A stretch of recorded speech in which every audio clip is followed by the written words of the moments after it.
Welcome everyone to the meeting. Ask the Assistant Secretary to please call the roll. Chair Ryan.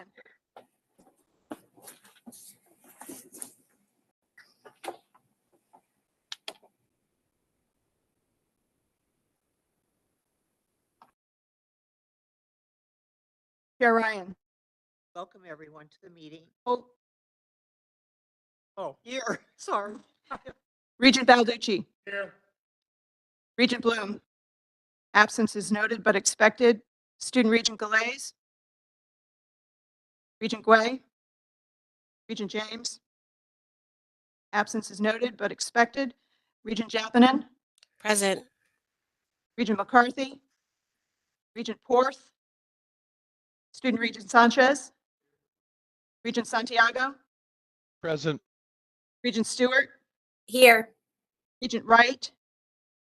Regent Yang. Here. Ex officio, Professor Cunningham. Ex officio, Sasanker, Professor Sasanker. I'm here. Thank you. Commissioner Bartolomeo. Absence is noted. Commissioner Jutani. Absence is noted. Commissioner Designate O'Keefe. Absence is noted. Commissioner Russell Tucker. Absence is noted. Chief Workforce Officer Valeries. Absence is noted. Madam Chair, you have a quorum. Thank you. I'd like to call for a motion to adopt the agenda. So moved. Is there a second? Second. All in favor? Aye. Aye. Aye. Any opposed? Abstentions? Motion carries. The agenda is adopted. Good morning again, everyone. We have a very full agenda, so I'll keep my remarks very brief. I actually just have one announcement before turning the meeting to Chancellor. I'm appointing Regent Juanita James to the Human Resource. Her experience and knowledge lends itself beautifully to the work that we will be undertaking. Congratulations, Juanita, and thank you for accepting. Now to Chancellor Chang for comments. Chancellor. Thank you, Chair Ryan. So I have to begin my remarks today first, and very sadly, I want to take a moment to mourn with the CT State Three Rivers community on the passing of Alicia Ziegler last week. She was just 39 years old. Some of you may know that before Alicia's leadership role at Three Rivers, she was a student and an alum. She excelled in her studies and used them as a launching pad to earn her associates at Three Rivers and then to go on for her bachelor's and master's degrees. As the director of student activities and programs at Three Rivers, Alicia mentored so many students. She was always caring for their well-being and their growth. She was a champion and an advocate for students of the LGBTQIA+ community. And she cared deeply for food insecure students and worked to expand both access and offerings at the food pantry. But she really was there for all students. She was one of the campus leads for Achieving the Dream, and she worked tirelessly to promote equity and social justice in everything that she touched. Alicia impacted the lives of countless students. I know that her legacy will continue to serve as an inspiration and a model. Though we're a large system, we are interconnected, and especially at times like these where we mourn that loss, it is felt very acutely across all of our campuses. So I hope the Three Rivers community knows that we are with them and we're here to help them and support them in any way that we can. So since I came to CSCU in 2021, we've talked a great deal about becoming a real system, one that takes advantage of the breadth and depth and potential of an organization like ours that touches every part of our state. So today I'd like to focus on a few examples of where we are making progress as a system to the benefit of all of our institutions. CSCU recently announced a partnership with Ithaca S&R to help students successfully transfer credits when moving between colleges and universities or attempting to transfer college credits they earned in high school or elsewhere. The short story is that the rate of transfer for our CT State Community College students moving into our four-year institutions is far too low. Specifically, too many of our community college students actually choose to leave our system, or even worse, they do not move on to pursue a four-year degree at all, when many of them want to. We should be serving more students in this way. We should be making it easier and more seamless and less confusing. Central Connecticut State University, Southern Connecticut State University, and CT State Community College are part of the first group of institutions featured on Ithaca SNR's Universal Credit Transfer Explorer. Our participation in the Universal Credit Transfer Explorer will provide students with better information about how credits transfer, help prevent credit loss. That's a really big deal because when so many students, thousands upon thousands of students across the whole country, they try to transfer and they're told their credits don't count at the institution they're hoping to land at. We have to fix that problem. And it's going to lessen the time it takes to earn a degree. And this ultimately will boost graduation rates. So right now, a system-wide group is actually working on a new transfer policy and processes, and we hope to present that to the board in the coming months. But this work with Ithaca SNR immediately helps to move us in that direction. I'm also really happy to let you know that CSCU has been partnering with BHEF, that's the Business and Higher Education Forum, a national organization dedicated to creating partnerships and opportunities between higher education institutions and industry leaders.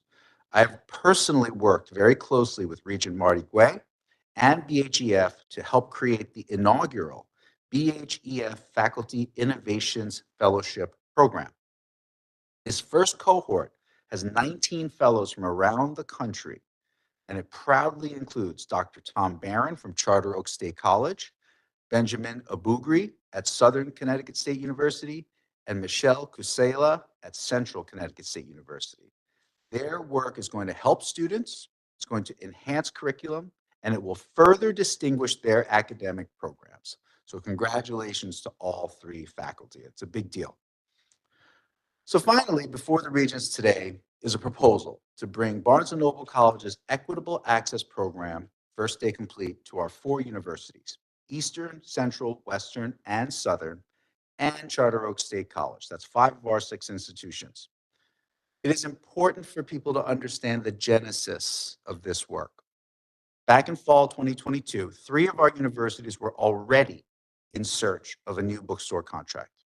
And by January of 2023, our institutions, led by their presidents and CFOs, had agreed to work collaboratively to leverage the power of the system to try to secure an arrangement that would be broadly beneficial for all students and institutions. Since January 2023, this work has been led by our institutions in partnership with the System Office. So I especially want to thank Presidents Elsa Nunez of Eastern Connecticut State University, President Zulma Toro of Central Connecticut State University, and President Ed Klonowski of Charter Oak State College for their commitment to this work from the first day. And I also want to thank and recognize the 5 institutional CFOs, Jim Howarth at Eastern, Lisa Busher at Central, Mark Wazewski at Southern, Beatrice Fevry at Western, and Mike Moriarty at Charter Oak, for their diligence in helping to shape the RFP and ultimately selecting Barnes & Noble College. Since the beginning of the process, they, as institutional leaders, worked together and represented the best interests of their institutions. And I would be remiss if I didn't note that 2 provosts were deeply involved in this work as well and helped to steer the group and process the entire way. Dr. Bill Salka at Eastern and Dr. David Ferreira at Charter Oak. Our system office team, Dr. Lloyd Blanchard, Jessica Paquette, Danny Aniello, Janelle Wright, and several others were also instrumental. Collectively, you can see that the highest levels of leadership came together from across the system to represent the needs of their students and institutions, with the goal of creating the best value and savings for our students while maintaining and even increasing faculty flexibility, while also yielding significant gains for each institution. So if approved by the board, This proposal will drive down the cost of textbooks and course materials for thousands of full-time and part-time undergraduate students by 30%. It will increase student success for participants, and it will maintain student choice. For students may opt out of the program if they can find their textbooks cheaper or more efficiently, or if they just don't want to participate. That said, we have to expect with anything new, big, and ambitious that there will be questions and some concerns. I actually had the chance to speak with the Senate at Western Connecticut State University yesterday, where I heard directly from faculty and staff as well as students. Many of the questions that are out there are legitimate, and we are happy to answer them openly and transparently. And as I said to the group yesterday, I really enjoy the interaction. I enjoy hearing from folks who have concerns and who have questions because it shows that they care. It shows that they're passionate. It shows that they want the best for their students and their institutions. And that's exactly what we want. And so that interaction, that conversation, that dialogue is something that I really, really cherish. Still, it's disconcerting to me that at the campus level, it seems there hasn't been enough discussion about these collective efforts and how they impact our students. So I'm going to address this with our presidents, and moving forward, my office, if we choose to do this kind of work in the future, will be much more intentional and explicit about our communication expectations. Because of this lack of dialogue and messaging at the campus level, I fear that some assertions are being made due to misunderstandings or even intentional disinformation. So folks should know that this work has been researched and vetted. And I am grateful that it was passed unanimously through the finance committee of this board last week. So I hope the board and our entire CSC community will benefit from the conversation that will come later this meeting. We have nothing to hide and only hope to benefit as many students as possible across all of our institutions.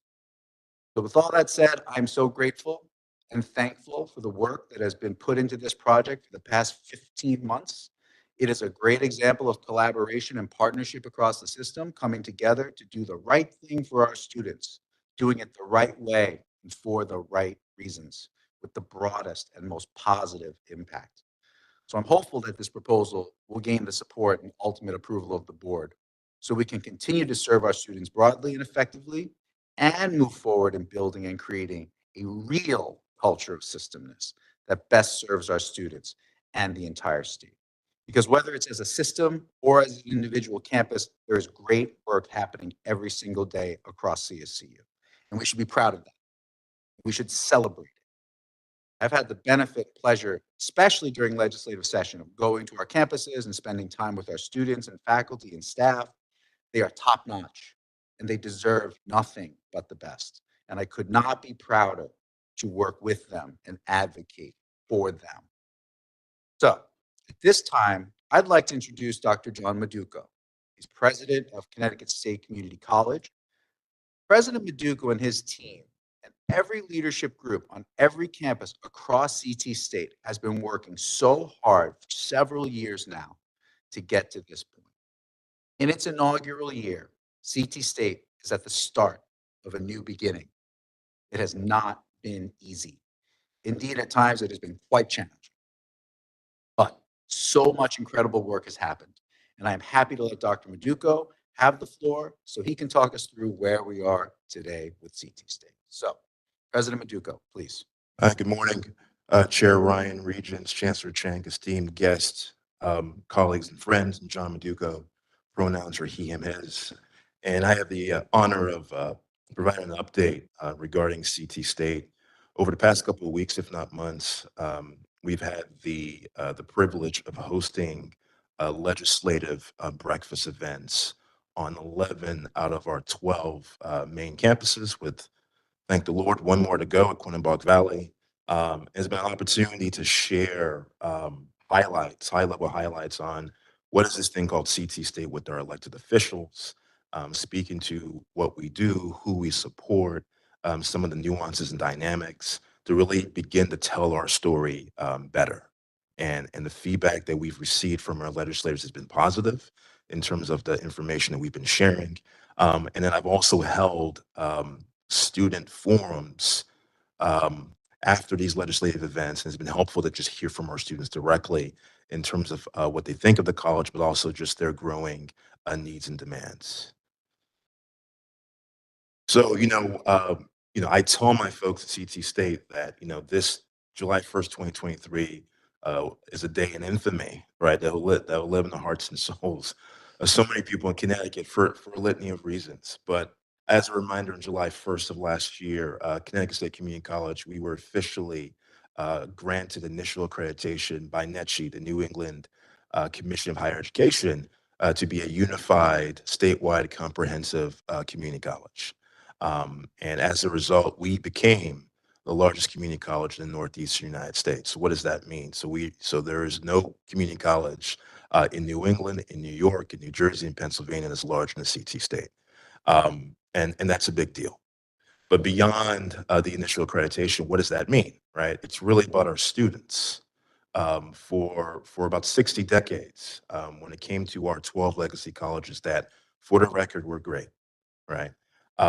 If a student, due to life, had to move, had a new job, and wanted to go from Gateway Community College to Naugatuck Valley Community College, they had to transfer their credits to Naugatuck Valley Community College, then apply to Naugatuck Valley Community College, and then reapply for FAFSA financial aid, right? Like that was the process. And we know that have it be a 2-year institution, a 4-year institution, the process by which people are applying for college or university and applying for financial aid, those are still barriers that are daunting, if not intimidating, especially for first generation households and individuals. So this eliminates that, where now it's one institution, there's a freedom of movement. Students don't have to ask permission to go to any of the campuses, right? Because it's their college, right? And that's a big deal, is access.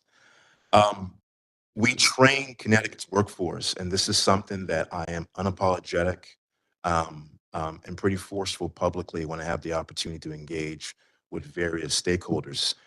Connecticut State Community College, CT State, we are second to no one when it comes to training the workforce for Connecticut, right? And I'll put us up against any institution of higher education in the state, like hands down. And we recognize through data and research that 70% of the jobs in Connecticut require some form of post-secondary education, have it be a formal degree, formal certificate, or just some courses to upskill, to gain a competency to do the duties and functions of a respective employer. That's a big deal. And 40% of the jobs in Connecticut require a baccalaureate degree, right? So education is key. And we know that with an associate's degree, an individual's increasing their lifetime earnings by at least $400,000, right? And we know that the more you earn, it makes it more doable to live in the state of Connecticut. That, let's just call it what it is. It's difficult to live in Connecticut. It's expensive.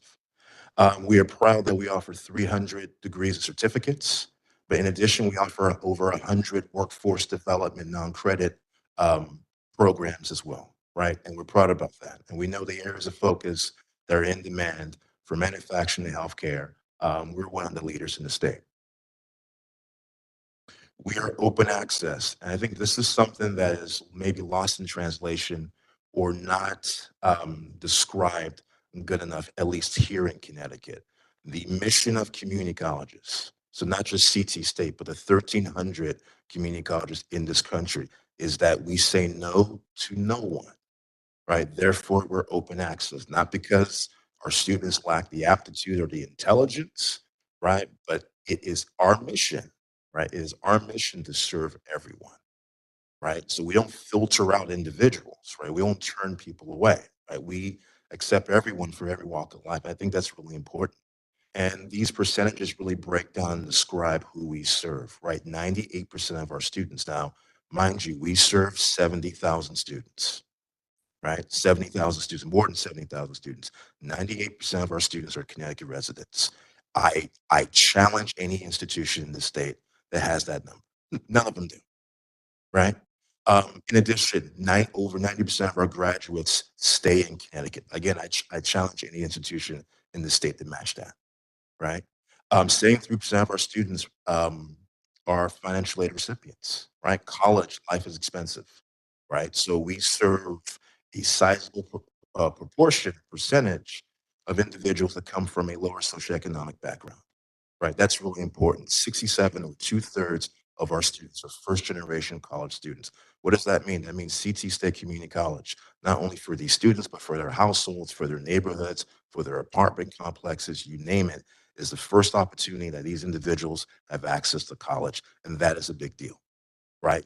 67% of our students are part-time because our students work, right? Our students, again, are the police officers and the firefighters and the homemakers and paraprofessionals, electrical line workers, on and on and on, right? 60% of our students are students of color. We are a minority majority institution. And this is one of the percentages I'm really proud about because we look like Connecticut. Connecticut is one of the more culturally diverse states in the country. And we actually look like Connecticut. I think this is really important because when we talk about going to college, so often people give me an earful about, well, it's just about marketing and it's just about affordability. No, right? A lot of individuals from diverse backgrounds, they do something called window shopping, right? I'll define what window shopping is through my lens. When I walk into a room, the first thing I do is I look who's inside the room and look to see who looks like me. That's the first thing I do at every moment of every day, unless I'm at home. That's what I do, right? Because I'm trying to find someone that I can connect with that understands me. So when our students step foot on our campuses, right, they see themselves, people that look like them, that sound like them, that come from their backgrounds.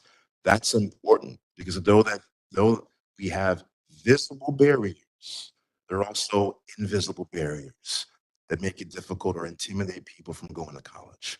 Right. So we're really proud about that. And again, that's 60% students of color. Again, I'll ask some of the more preeminent institutions, the private 4 years, can you match that? Right. So it's really important that we have to tell a story for Connecticut State Community College. We actually educate the people of the state. And when we're here, when we see news articles about how do we do a better job as people in Connecticut to keep talent in Connecticut, CT State Community College never had that problem because our graduates stay in the state. So our output actually benefits the state. We're not supporting New York. We're not supporting Texas. We're not supporting California. We're supporting Connecticut for us, by us. I think that's really important. Again, I put us up against any other institution in the state. And then lastly, 32% of our students are adult learners, right? So the numbers matter because of who we represent, right? And we are physically in every corner of the state. A university, I respect my university college, a university is a destination. Communities in our middle name, meaning we're in your backyard. High quality education. So I stand on the shoulders of our great faculty and staff, and we are nothing without them. And our faculty are credentialed. And what I brag about them, about our faculty is when you attend CT State Community College, we can guarantee that you're going to be taught by a credentialed faculty member, not a grad assistant. There's nothing wrong with being taught by a grad assistant. But I know that when I was in college, I want to be taught by the professor. That's really important, right? We can guarantee that. Per the Governor's Workforce Council, we know that the big three in terms of industries that we're facing significant shortages are healthcare, manufacturing, and IT. On an annual basis, CT State Community College enrolls nearly 4,000 nursing and health profession students a year. Again, put that number up against anyone in this state. We enroll 2,500 IT students a year. We enroll 1,400 manufacturing students a year. We are the largest provider of manufacturing training in the state of Connecticut. And we have 10 locations across the state where we provide advanced manufacturing, soon to be 11, once CT State Capital finishes their manufacturing lab, right? So when we're talking about the manufacturing shortages, challenges, CT State has been pulling its weight. I had the privilege last weekend to attend a General Dynamic Electric Boat's christening and naming ceremony for the USS Idaho. And Senator Blumenthal and Congressman Courtney were there, and they were boasting about the contributions of CT State, specifically our Three Rivers, Winnebago Valley campuses, right? And electric boat officials were telling me we would not be here without CT State Community College. Again, I'll ask who else is doing that in the state of Connecticut, right? So I get very passionate whenever people are questioning our commitment to the needs of the state because we've been doing it. We have a 14-to-1 student to faculty ratio because our students aren't numbers, they're people, and we see them. We recognize them for who they are. So in addition to our faculty, it's our staff. Our staff, they are the glue. right? Because we recognize that all of our students have lived experiences that are dynamic, some are challenging, some are cumbersome, and we are here to meet them where they are.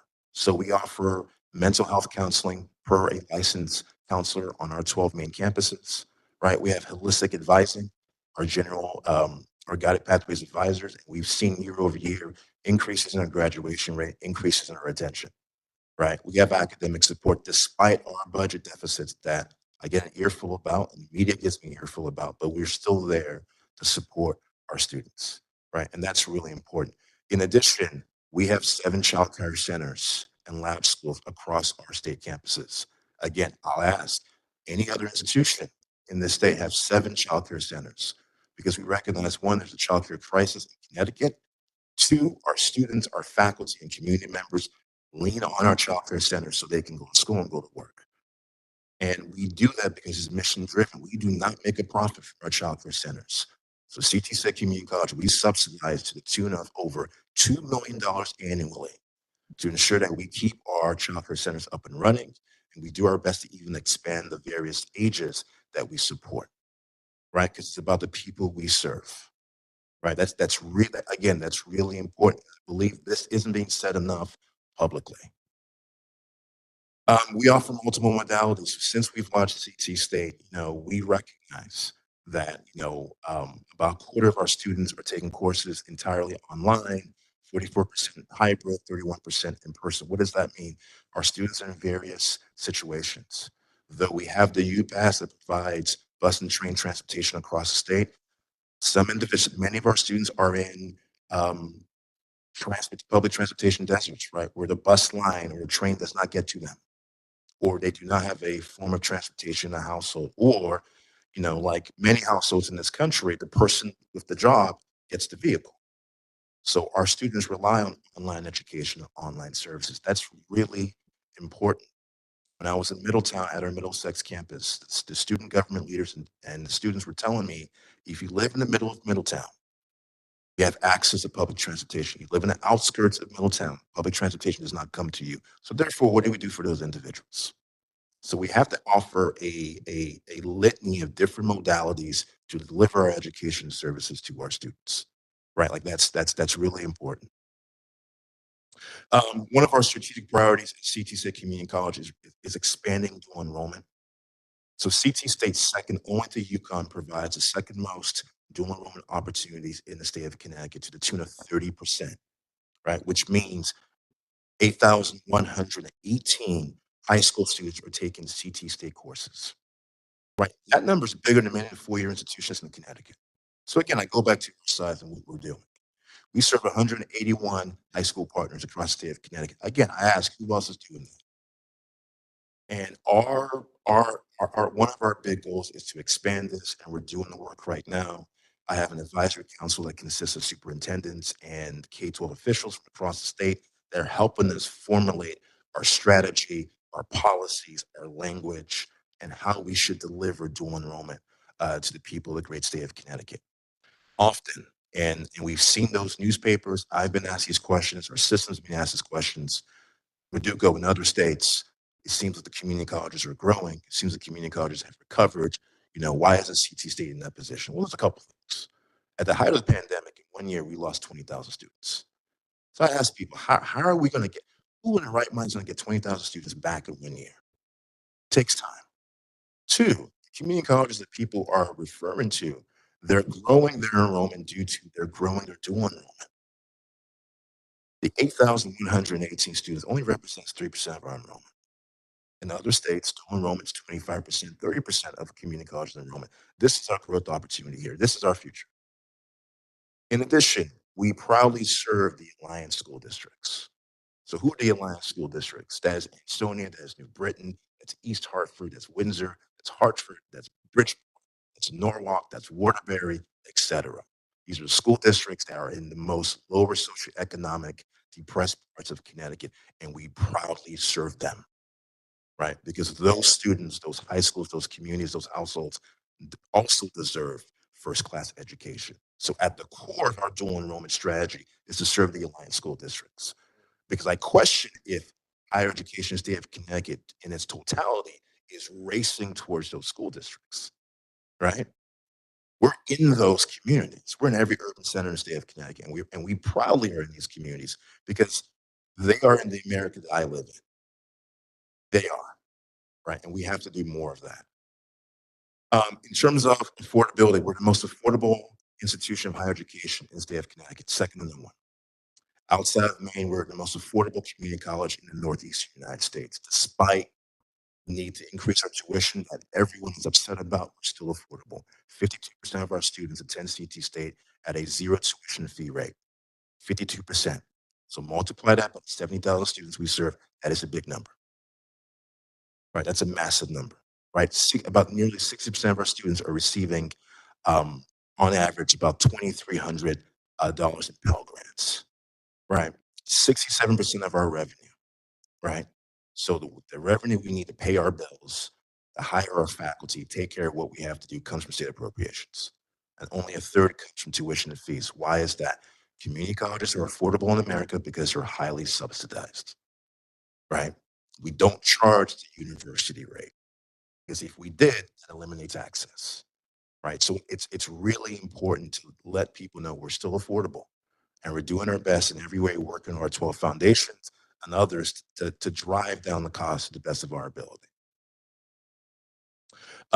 As a reminder, obviously, budget deficit mitigation, CT State, we had a FY24 $33.6 million deficit that we've eliminated, right? And across our 13 locations, including the central office where I'm housed at in New Britain. New Britain took the largest slice, and then it was based on the size of our locations, and it was painful.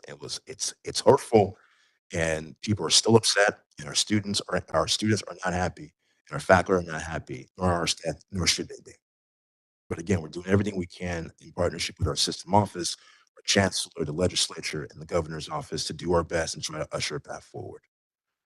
Um, Lastly, this is Tiffany. Tiffany is actually a student. This is not a stock photo, but Tiffany was able to enroll at CT State Community College via the PACT. Right. So what's PACT? Right. PACT's our free tuition program. And this year alone, over more than 14,000 students have benefited from the PACT program. Right. So Tiffany is able to enroll at CT State. She's an early childhood education student. We know there's a childcare crisis, so she is in an in-demand program. Right. She's an SGA leader. Right. She has a great GPA and academic honors. Therefore, her membership in Phi Theta Kappa.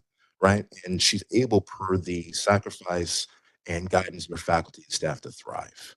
Right. And Tiffany represents so many. Tiffany represents all the students we serve across our campuses, right? And that's something that we are passionate about, right? Because again, though and people might be upset, though I respect the Glastonburys and the Greenwich and East Lyme and Westports and Cheshires and Woodbridge, God bless those communities, right? There are other communities that they're going through a lot, right? They're going through a lot, right? And again, CT State, our students and our faculty and staff, we live in America where people are trying to figure out how to balance their bills and their education, transportation, and childcare. And Tiffany and so many other students across our great institution are in those situations, and we work diligently around the clock to support them. So I just kind of wanted to share this, with our board. Thank you for the opportunity for me to share that. I'm happy to answer any questions you might have for CT State or myself. And I just want to say before the board, as they're organizing some thoughts and questions, um, you've done an incredible job, you and your team, of really working your way through uh, incredible time, right, in your inaugural year to be doing the things that you're doing, trying to deal with this budget situation while still maintaining the highest level of service and support for students, faculty, and staff.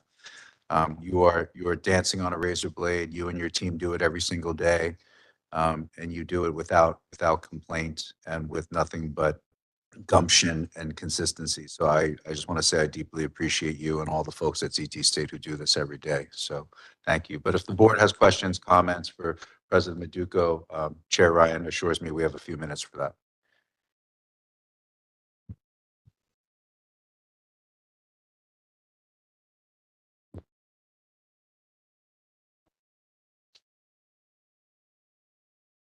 Just a comment. I have worked very closely with two of the community college campuses over the years, and I just want to support everything that you've said in terms of access, support, the wraparound services, the acknowledgement of the many challenges that students face, and the amount of progress that we're starting to see because of the support systems that we can put in place to help these students persevere. They're already motivated.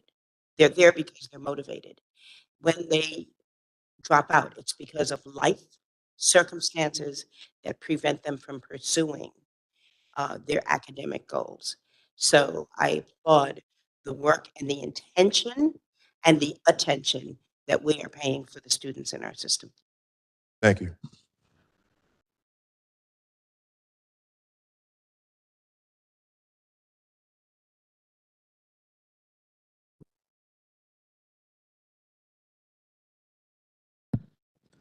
I want to thank you for the presentation. I thought it was, I've been on this board for a while, but I thought it was very helpful to understand the progress that has been made. Just one question. I think you tell a compelling story. I'd be interested in hearing just your perspective on the reaction from the legislators that you've met with, you and your team have met with, to get a sense of, do you think that it's having impact, and in what ways that it might help the system, especially as we continue to deal with the financial challenges? Yeah, thank you, Regent Wright. For the most part, it's been extremely positive in terms of their feedback per our engagement with the legislators. They said point blank that we have to do a better job providing this data that's easily digestible, right, and available. So we will continue to kind of work on that to better tell our story. I think the sheer magnitude of who CT State is and who we serve, I think our legislators and even our employees are still shocked and surprised that we serve 70,000 students and that we serve over 8,000 students in dual enrollment and that we serve anywhere from 10,000 to 15,000 non-credit workforce development students, and that 25% of all undergraduate students in the state of Connecticut is a CT State student. Like, I can go on, and that technically we have 22 locations. Between our 12 main campuses are satellites, and we are in at least 9 correctional facilities. So the magnitude and the number of communities and populations that we serve in the state of Connecticut is unrivaled. And I think people are beginning to say, like, well, you guys should be asking for more. How do we, like, what do we need to do to invest? And I think even just the price, I think just the magnitude of our operations, like, someone has to pay for that. I think so often the data that's been used, and honestly, I feel like often it's weaponized towards CT State, always undersells who we serve, what our faculty and staff are doing, and the communities that, let's call it what it is. I think other institutions would not go in those communities and provide education, right? And that um, there's a correlation between what the alliance school districts are going through and what we see in our classrooms. We're connected because we're serving the same communities and we're in the same urban areas and rural areas and low income areas, right? So there has to be a greater partnership with the entire higher ed ecosystem. I do think there's more work to be done to better explain our finances, who we are. It's costly to do what we're doing. So students with special needs, and I'm a proud autism parent, right? It's not cheap, right? It costs more to support those individuals and individuals from a litany of backgrounds, not less. So when there's a reduction in funding or cuts, it directly impacts not only those students, but also the people and the support systems that's supporting them. And it's been helpful. I think others still don't get it. And I'm not going to give an opinion about that, but in terms of just the two Connecticut's, right? And the larger percentage of Connecticut that when there's an increase in the utility bill, that hurts. And there's something else that you're going to be unable to pay for. Again, that's the Connecticut and that's the America that our students come from and live in, that I live in, that our faculty and staff live in. We have to do a better job telling that story.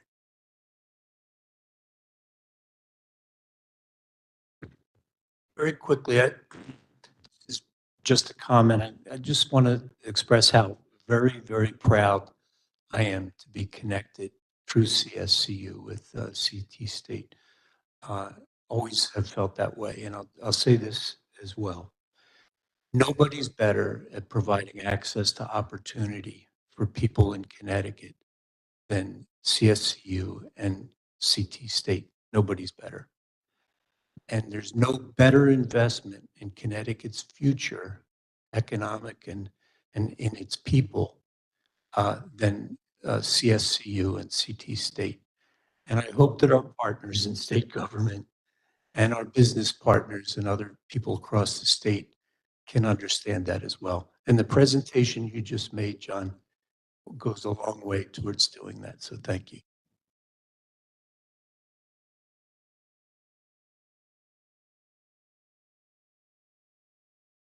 John, at the risk of being repetitious, that was a spectacular presentation. And my first request is, can you send me a copy of it? Thanks to our chancellor, I'm on a panel session next week at the Association of Systems of Higher Education. And I have to talk about one example of a system challenge that we're going to face. And the system challenge that I'm going to talk about is community college consolidation. And you just gave me all the numbers I need. So, not that it's personal, but I really appreciate. But the other thing is that I want to just comment again on, I know how much work goes into a presentation and how many people have to be involved in gathering that data and organizing, making those slides, which are eminently adjustable. So kudos to all of them. And then, I hesitate to make a recommendation to our chair, but it would be wonderful if we had an annual rotation through our 6 institutions at board meetings where each of you got a session like this to present yourself to the board, because I found this enormously. Love to hear comparable presentations. But thank you. Thank you.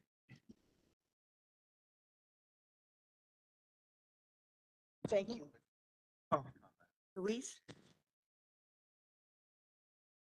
I want to thank you for the presentation. I think it was really good. And I think talking from my personal experience, I can attest to the work that City State has done for me personally. So I want to encourage you to continue to help the students that need this opportunity within their communities. I think that's the important key right there. The students are allowed to thrive within their communities and have opportunities potentially for their lives. So yeah, this is great work, and it's much needed across the state. Thank you.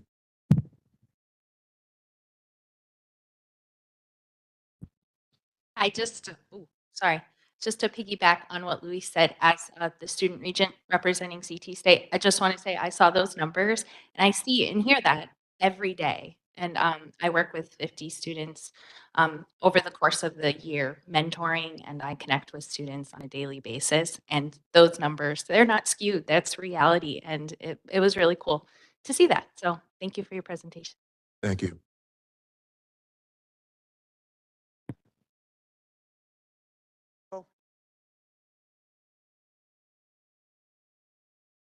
Thank you.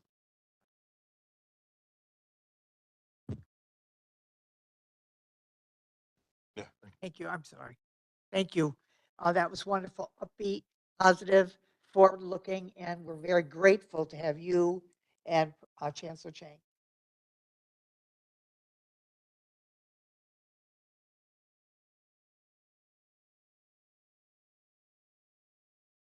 Both very, very much. As I say, we are very fortunate you're working with us. Now I'm going to ask Pam Helene to manage the public comment portion of our meeting. Pam? Thank you, Madam Chair. In addition to the presenters we have today, both virtually and here in person, we've received 5 letters and communications from the public, students, and the faculty, which have been forwarded to the regents in advance of this meeting. and in accordance with the Freedom of Information Act guidelines as amended during the pandemic. The communications were posted on the CSCU website immediately prior to the meeting's start time. And with that precursor, I'd like to welcome our first student presenter, Jennifer Crowell. Jennifer, can you turn on your video and check your audio for us?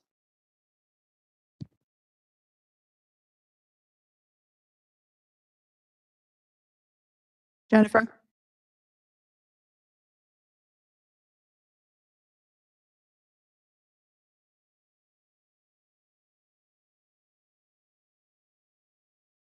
There she is. Jennifer, can you check your audio for me?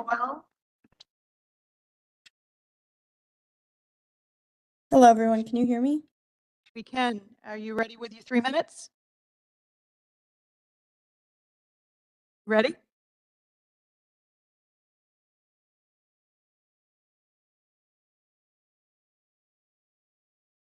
Jennifer, we can hear you. Can you check your audio for me? Hi. Yes. Can you hear me? We can. Thank you. You ready with your 3 minutes? Jennifer, could you turn off your link to YouTube?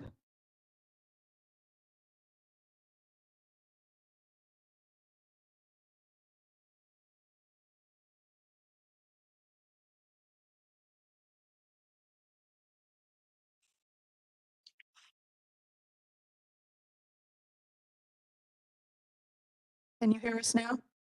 Yes, I can. Excellent. Thank you. You have your 3 minutes ready? Yes, I do. You may begin. Good afternoon, Chancellor Chang and the members of the Board of Regents. I'm Jennifer Crowell, a student representing Eastern Connecticut State University, and I am honored to address you today.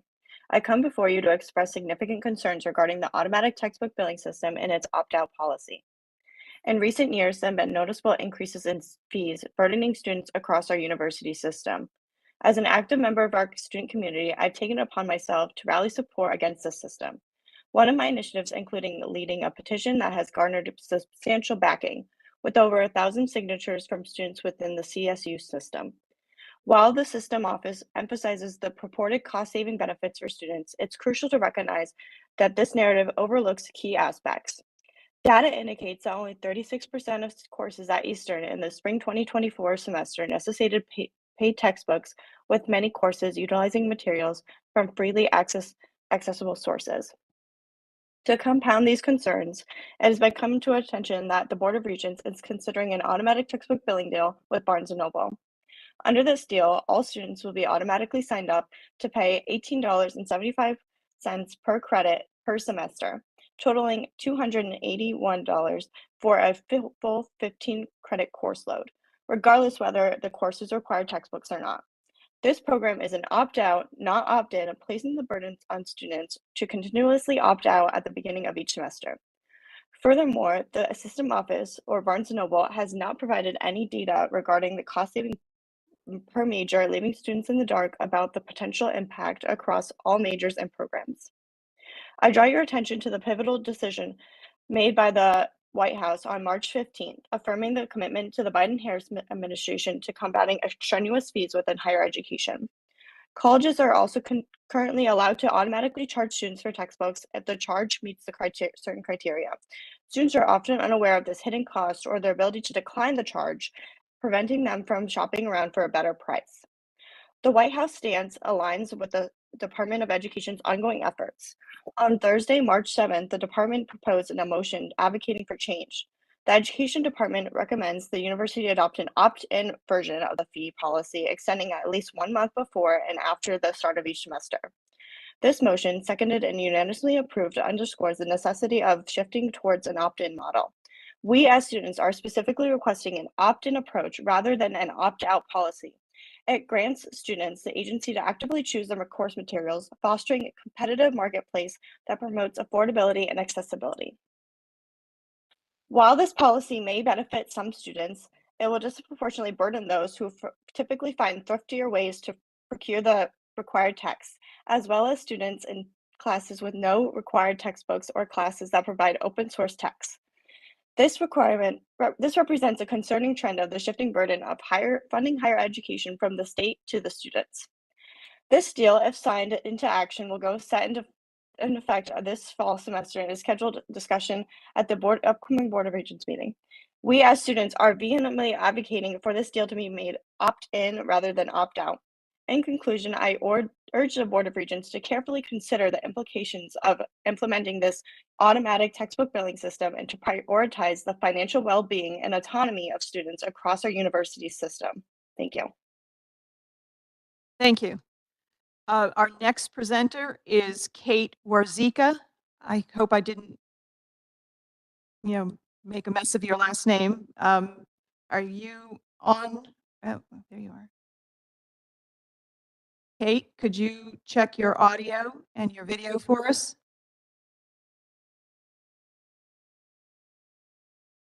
There you are. We see you. Could you check your audio, please? Hello. Good morning. Are you ready with your 3 minutes? Yes. You may begin. Hello. My name is Kate Warzika, and I am a student here at Eastern Connecticut State University. I am a junior, and I am also a senator on the Eastern SGA. I am here today to oppose an automatic textbook billing policy as outlined in the board's proposal. I am a student who is on my own for pretty much everything regarding school in terms of finances. I pay for my tuition and all the other school expenses, including books. My parents help me out with some things, but I mainly cover everything. I have worked for every cent that pays for school since I was 17 when I started working. I know I can afford the school costs now, but it will become more difficult with all of the increases in tuition and other expenses. I also know of other people who cannot afford these additional charges that have been proposed. I would hate for there to be another boundary for someone to deal with to get into higher education. I also don't want to take out additional student loans to cover something like this. Now I understand that when I opt out, those charges will be credited back to me. But what if I don't have access to those funds when my bill is due? $200 and change may not be a lot to most people, but for me, it is. Do you know that it is almost an entire paycheck for me that is working for 2 weeks of work? As a student, I wanted to share how automatic textbook billing will harm me and other students in my position. Those students in classes where professors often assign open source textbooks or scarcely utilized textbooks. Students who typically buy their textbooks from Barnes & Noble or shop around to find cheaper alternatives. Students who worry that the opt-out period is insufficient and they will accidentally be charged for materials they do not need. Students who feel it is unfair for the system to be opt-out rather than opt-in. This deal would not benefit me. I prefer an opt-in mechanism to ensure I do not benefit from a fee that harms others. Students across the CSUs urge you to reconsider this automatic textbook billing deal with Barnes & Noble. While a per-credit fee for course materials may be a prudent financial choice for some students, it would be unreasonable cost for others. By making the system opt-out, you will place an unnecessary burden on students and ensure students are overcharged each semester for materials they did not intend to purchase from Barnes & Noble. If automatic textbook billing indeed promotes equitable access, the program must be made opt-in. Thank you for this opportunity, and I hope you all have a great day. Thank you. Our next presenter is here in person. Is Lily Mercado here? Lily, you'll be at the mic stand.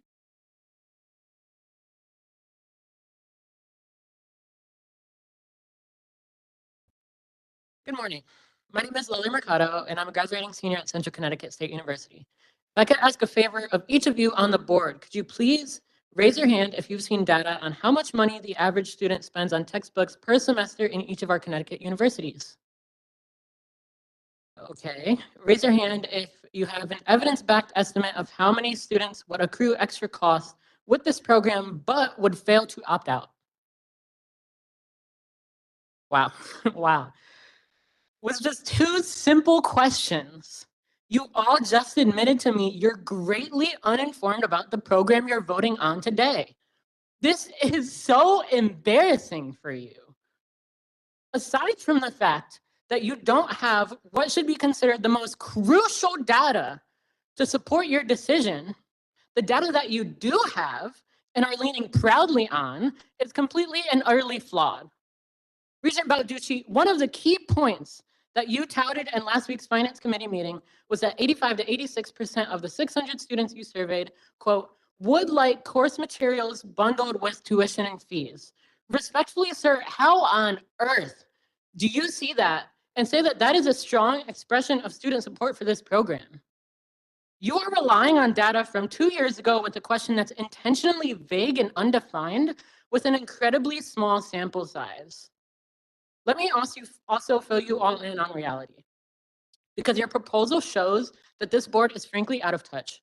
If we're being real here, students will have a 2-week window once classes start to decide what the best option is and go on into the system to opt out if needed.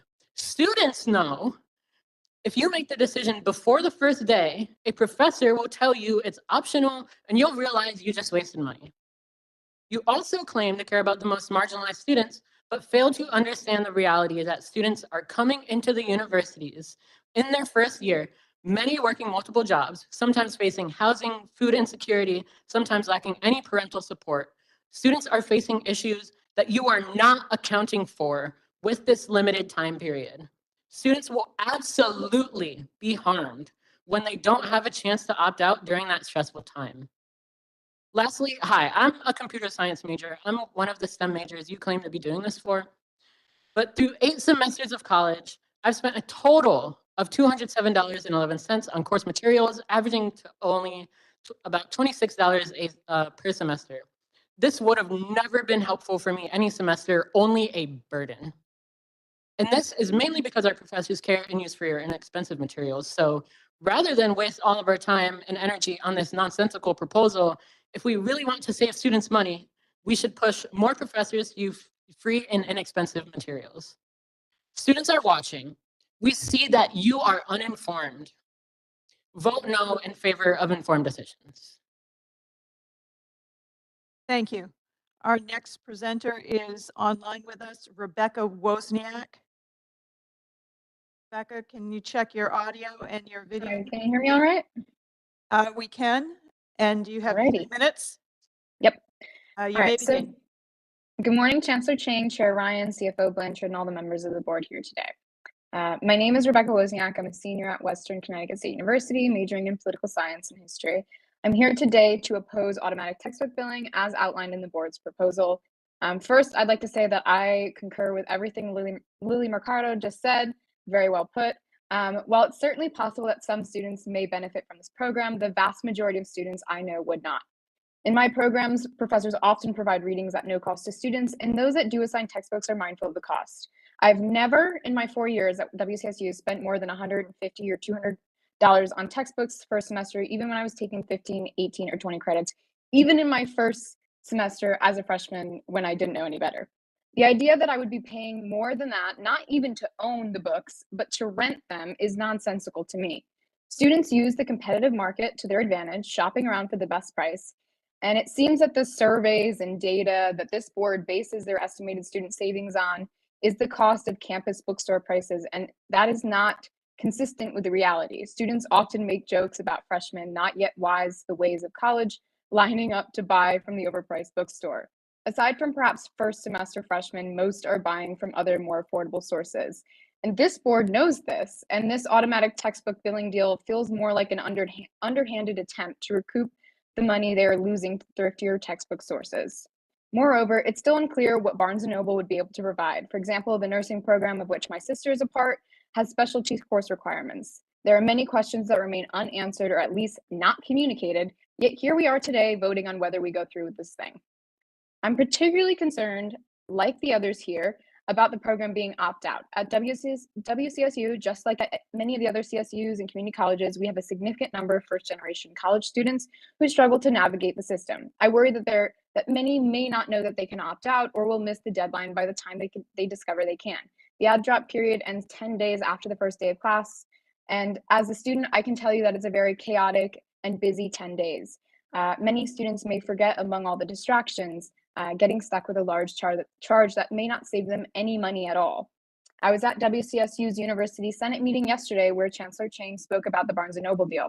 It is clear to me that the Chancellor has decided that the commission is worth more than our students' autonomy. He spoke of the capital improvements, the commission structure, and heralded the deal as a great accomplishment. I, like most, would welcome any deal that financially helps our system, but not if it comes at the expense of our students. We communicated that our one request as students is that the program is opt-in rather than opt-out. The chancellor said that that was not on the table with Barnes & Noble. Guess what? If that is not a condition of the contract, the system can choose to walk away. We are an institution of higher education, and we are not obligated to govern ourselves by the negotiation limits of a corporation.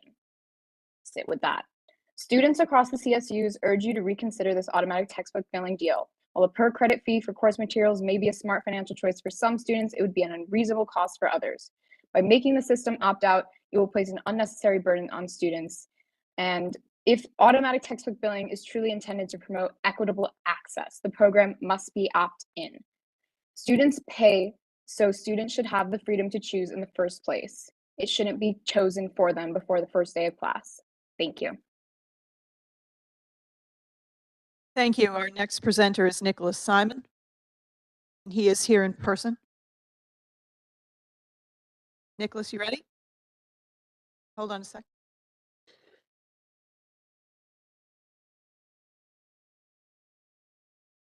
Hello. You may begin. Dear Chancellor Chang, dear member of the Board of Regents, thank you for your work in serving our community.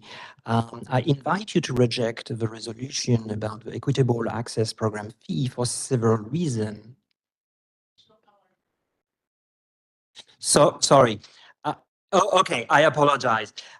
So I invite you to reject the resolution about the Equitable Access Program fees for several reasons. And I apologize, I will repeat what the students already said. First, the Biden administration has opposed what it deems as junk fees, as stated in commitment to ending the practice of automatic billing on tuition for textbook. So why move forward with this contract with Barnes & Noble? Second, the idea is that the policy will help students save money. Chancellor Chang, you mentioned that it will save 30% to students. Could you share this data? In the spring 2024 at Eastern, only 36% of courses had reading material available for purchase or rental at the bookstore, because at Eastern, we are really concerned about the financial well-being of our students. The average cost of the cheapest textbook option at the bookstore is $22.95 in the spring 2024. But if automatic textbook billing had been in place, the average cost would have been $52.26, more than twice the price of the cheapest option available. Sorry. Okay. If all students opted to rent their course material through the automatic textbook billing policy, the total expenditure would have been approximately $835,000. Conversely, if all students had chosen the cheapest available option provided by the bookstore, their total expenditure would have been approximately $510,000. The difference is more than $300,000. I fail to see the saving for students in this situation. So this is why, Chancellor Chang, if you can share the data, it will be great. Finally, I would like to inform you that the Eastern Senate passed a resolution opposing automatic textbook billing this past Tuesday. In conclusion, I invite you to postpone or reject the resolution on the Equitable Access Program fees. Allow me to finish with a question. If in the future data were provided demonstrating that automatic textbook billing adversely affects students, particularly first-generation college students, students of color, and those with low income, including Pell Grant recipient, would you consider terminating this automatic textbook policy or the Equitable Access Program? Thank you so much for listening. Thank you. Our next presenter is Eileen Rhodes, and she is virtual with us today. Eileen, can you check your audio for us? Can you all hear me? Yes, we can. You have your 3 minutes. Wonderful. Good morning, Regents, and thank you for this opportunity to address the board today. My name is Eileen Rhodes, and I'm currently the Interim Library Director at Connecticut State Community College. In this position, I've led consolidation efforts of community college library services, a shift that has resulted in an annual savings of $1.5 million. Prior to my current position, I served as the Campus Library Director at Capitol in Hartford since 2014. In that role, I saw firsthand the challenges students face with being able to afford their textbooks, and subsequently became an open educational resources advocate, supporting faculty in the adoption of OER for their courses. OER are openly licensed teaching and learning materials that allow their free use and repurposing by others. In all of my work, I have been committed to the same values that guide this board, and it is for this reason that I've decided to speak to you today concerning agenda item number 10, the CSU Equitable Access Program or Automatic Textbook Billing Program. My concerns about the proposal are presented in detail in a letter that was emailed to you and submitted for inclusion in the agenda packet. This letter was co-authored by leaders of the CSU Council of Library Directors and the CSU Open Educational Resources Council, both of which have missions that ensure students have access to learning materials. The letter recommends that the board delay a vote on the proposal and highlights 3 primary concerns. 1, lack of consultation with faculty, librarians, and other CSU colleagues with relevant expertise, as well as lack of CSU student feedback. 2, the fact that board members have not been presented with complete and accurate information. For example, the justification for the proposal that is included in your agenda packet today depends entirely on a single dissertation with data from 3 courses at a single institution. The findings from larger multi-institutional peer-reviewed studies tell a very different story about this program. 3, the fact that as recently as March 15th, the Biden-Harris administration distributed a fact sheet making it clear that they wish to establish regulations that would prohibit the very kind of automatic textbook billing program that is being proposed here today. In the most recent Finance Committee meeting, Regent Yang inquired about open educational resources. As an alternative to traditional textbooks, OERs save students money, advance equity, facilitate academic freedom, and support models of learning that empower our students. CSU has a record of leadership in OER, and through that leadership, approximately 40,000 CSU students have saved well over $4 million. It is my opinion that an increased system investment in OER efforts offers the most promising strategy for reducing costs for students. Again, I would like to ask the board to postpone the vote on the Inclusive Access Program today until more information is gathered from our students, faculty, and staff, and not just high-level administrators. Thank you so much for your time and consideration this morning. Thank you. Our next presenter is Cindy Stretch. Hi, can you hear me okay? Yes, we can. You may Great. begin. Good morning, members of the board. My name is Cindy Stretch. I'm a member of the English department at Southern, and as vice president of CSU AAUP, I'm here to read the resolution passed by our union's council earlier this month. Much of it should sound familiar based on the previous testimony. Whereas the system office has ignored basic principles of shared governance by failing to consult students through the Student Government Association and faculty members through their university senates of the intention to impose a policy for automatic textbook billing, whereas the plan is predicated on the general idea that separate per credit fees for tuition help students save money, yet the system office has provided no data to show cost savings per student and per major. Whereas without such information, it is impossible to determine whether such a policy will help students across all majors and programs save money.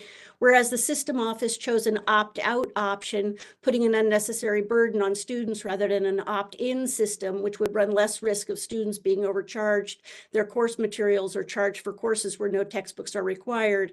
Whereas this contract between the system office and Barnes & Noble for bookstore management services and the First Day Complete textbook program describing the management of per credit fees added to students' tuition raises many questions, including but not limited to, what are the terms of the opt-out option? How much time will students have to decide to opt out? Will they have enough time to shop around? When will students be informed of as their right as customers? When will they be provided with information to make informed decisions? And will it affect faculty members' academic freedom?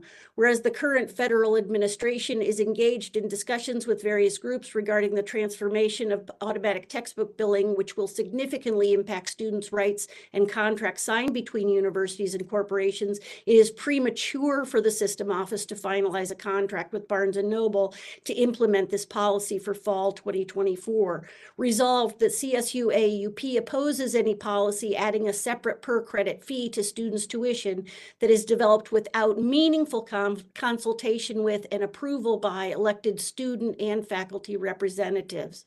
That's the end of the resolution. And my comment as an individual and as a member of my union would be to go back to Chancellor Cheng's comment that the highest levels of leadership came together on this proposal, it seems obvious that no one involved in concocting this plan asked faculty or staff about what would be involved in actually implementing it, about when faculty can be expected to submit their textbook orders in a system where we often don't know what we'll be teaching until the dust settles on the schedules a week before classes start, about the pressure to choose teaching materials that can be quote unquote bundled over materials that meet academic needs, about whether we have the staffing capacity to manage a system that is built on billing, collecting, and then refunding money, a good portion of which comes from federal funds. At Southern, for instance, we are currently without a director of financial aid, and everyone who remains in that office is doing 3 jobs. Is it too much to ask to slow down, to consult the students and the professionals who will be impacted by automatic billing, and to get this right? Thank you. Thank you. Our next presenter is Garrett Singleton. He's on with us virtually. Garrett, can you check your audio and your video? Yeah, can you guys hear me? Yes, we can. You may begin. All right. Hello, ladies and gentlemen of the board. My name is Garrett Singleton, and I am a senior graduating this upcoming May from Southern Connecticut State University. My testimony today will shed light on the importance of keeping our state schools affordable for those that wish to pursue a higher level of education, not only for intellectual growth, but personal growth as well. At its core, we all know that college is the place where you further your academic levels, but what I feel so many forget about is the remarkable influence college has on one's self-discovery. This comes through the constant exposure to cultures and ideologies different from your own. When I first came to Southern in 2020, I knew that it was going to be the epicenter for my future studies, but what I did not know was the new mindset and outlook on life that I would be leaving with. The many encounters I've had throughout college have made me both a better scholar and a better man, as by navigating through several different viewpoints and complex issues, I've gotten a better grasp on qualities that are essential for navigating this increasingly interconnected world, such as empathy and open-mindedness. For the betterment of all Connecticut residents, it is imperative that higher education maintain a state of affordability and accessibility so that individuals from all socioeconomic backgrounds have the opportunity to engage in this transformative experience. With more people exposed to such diverse experiences, Connecticut becomes a place where compassion and empathy is distinct in comparison to other states, which I'm sure we can all agree sounds wonderful. I would also like to mention that being a Black man who was coming from a single parent household, the odds of me becoming a college graduate were not very likely. But through all the ups and downs, I am about to accomplish just that. I say this because I'm confident that there are many others like me across the state. Nothing would make me happier than to see more young men like me have the chance to attend college and better themselves on a multitude of levels. By increasing educational opportunities and fostering an environment that values diversity and intellectual curiosity, we can empower people to realize their greatest potential and build a society that is more compassionate and enlightened. Because of this, investing in affordable college education is not simply a mission for individuals, but a collective endeavor with far-reaching implications for the betterment of humanity. Thank you all for listening. Have a great rest of your day. Thank you. Our next presenter is Alexis Zemecki. Alexis, can you check your audio and your video? Hi, can you hear me? We can. Are you ready? I am. You may begin. Good morning, everybody. My name is Alexis Zemecki, and I am a current student at Southern Connecticut State University. I can say from experience that money is a stressor. Every day I think about it, and every day I wonder if this month I can afford my rent, pay my electric bill, or put gas in my car. All of this stress is added due to the cost of being a college student. Personally, I've taken out more loans than I'd like to admit to, all for a college degree. I feel strongly that we as students should not have to stress daily about our finances because of the unaffordable higher education experience. Why is it that every year higher education becomes more expensive than the previous year? Jacking up the prices of education is making it unobtainable for a large majority of the population. Higher education is a privilege, and I understand that it comes with a price. The truth of the matter is that the price is too high. In my family, I'm one of 4 children. I have 2 lovely parents who spent their lifetime providing for us, making sure that we are always fed, happy, and have a roof over our heads. With this being said, it's not always been easy. My parents preached the importance of going to college. My mom is a college graduate, and my dad started working when he was younger, but went back to finish school in his late 30s. College was never a question for me, and I knew I wanted to go. When it was time for me to attend college, number 204, my parents made it clear that financially it was my responsibility, though they would help their best when they could. Helping me meant buying me groceries and sending me an extra $20 here or there because it was my responsibility. I have been working 3 consistent jobs throughout school to stay on top of my bills. In the past 3 semesters, I have worked 40 plus hours as a full-time student attending both in-person and online classes at Southern. I feel as though my experience at Southern could have benefited greatly if I didn't have to spend so much time working. My jobs took away from my academics and quite honestly my free time to have a healthy schedule for my mind and body. And yet, even on days where I feel burnt out, I'm grateful to be here to learn and to grow. And that's why I'm here talking to you today. Throughout my time at Southern, I've gained a wealth of knowledge. College became the place where I learned to grow the most. I was able to experience different cultures, norms, and better understand the world, all because of classroom atmospheres and the beautifully live campuses. If every person had the opportunity to experience college as I have, I truly believe that our world would be much more open and understanding of one another. I'm aware that you can't put a price tag on knowledge, but college should be equitable for all people in all communities. I'd like to finish by saying that as a current student at Southern Connecticut State University, I can say from experience that money is a stressor. I believe that high quality higher education should be more affordable to all because we all deserve the chance to expand our knowledge, and what better place to do so than at one of our CT state universities or colleges. Thank you. Thank you. Our next presenter is Ruth McDonald. Ruth, you're muted.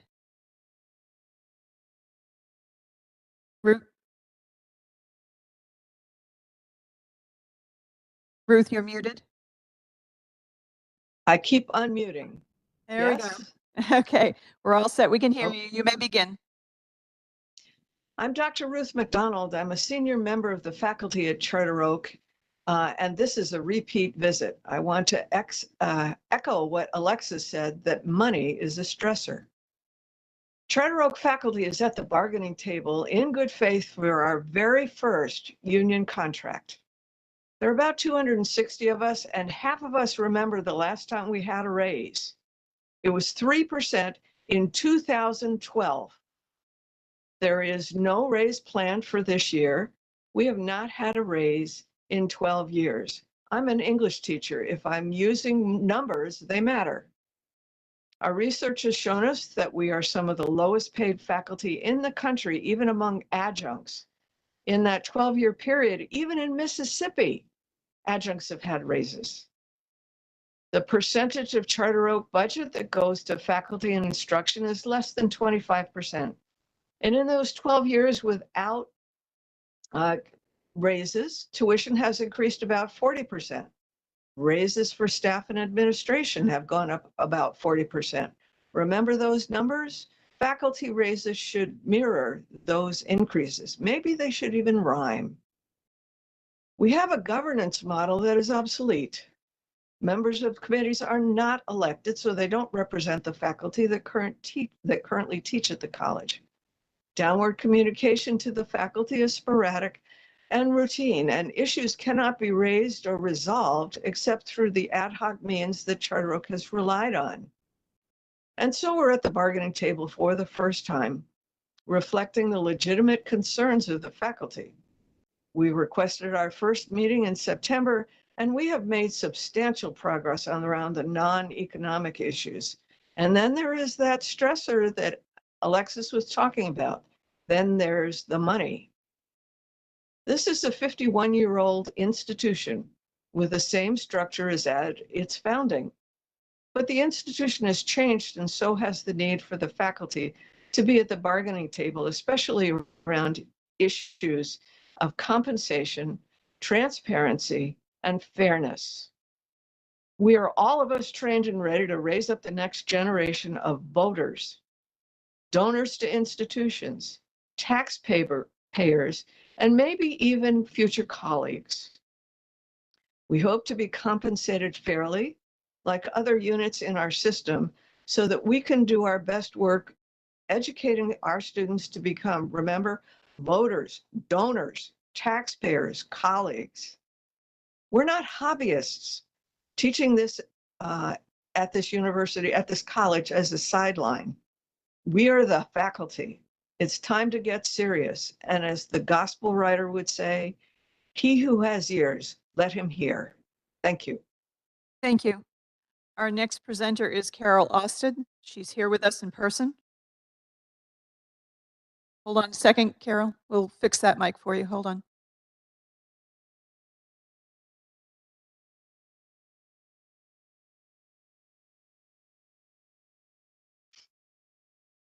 We set? Can you hear? Yes, you are. Okay. Thanks for this opportunity to address the board. I'm grateful for that. My name is Carol Ostad, and I've been teaching at CCSU for 37 years. I'm a professor of psychology, coordinator of peace studies, and a CSU professor. I've served many roles in my union. At CSU AAUP, I have been a chapter president for 2 terms. I've been chair of contract and grievance. I've been the CSU AAUP vice president. I've participated in three contract negotiations. Okay, so first I want to say I hold great respect for the current CSU AAUP leaders. They are doing the best they can. However, I'm here to publicly disagree and express this disagreement and disappointment in my union's decision to reject the retirement incentive offered by you. The reasons for this have been outlined in Dr. Blitz's handout, and I want to add a few comments to that. I'm an affected member. I'm eligible to accept and receive the incentive, but I've been denied the opportunity by my union. But I believe that AAUP's vote to reject your incentive offer is based upon unrealistic fears. The AAUP Council contends that accepting the incentive will irreparably damage the quality of CSU's education. The remaining faculty will be overwhelmed with their workload. These beliefs persist despite the realities that our contract calls for fixed working conditions and load credit requirements, independent of any retirements. Second, faculty have retired in the past, sometimes in significantly larger numbers than expected, without the dreaded consequences. Third, my union sees only the negatives and not the positives of this incentive retirement. The retirement of long-term faculty brings about savings. I hate to say this, but they do, and it allows for less costly new hires and new faculty with new ideas. Fourth, based upon precedent over my years at CCSU, there is a need. Faculty are hired based on need. The process for hiring has always been that departments who need faculty request a line and provide justification. If proper justification is determined, it's likely the position will be filled. If there is no adequate justification, the request may be declined. But it's not likely that there will be 100 students lined up in the halls waiting for a faculty member to teach a course and not have one prepared. So is there a possible remedy to these unreasonable fears? Perhaps so. We ask that the BOR adopt a framework for a solution, which Dr. Blitz will introduce. It's the BOR recommend to university presidents that they, on an institution by institution basis, accord priority to filling positions in departments where more than 25% of faculty retire. During my 2 terms of the presidency in the 1990s, my top priority was to develop a positive relationship and a non-adversarial relationship with the BOT. Of course, it wasn't the BOR, it was the BOT at that time. So we're bound together in our shared governance and our concern of the good of our students and our educational system. So despite disagreements and some difficult negotiations, we were able to come together for the good of the CSU system and its students.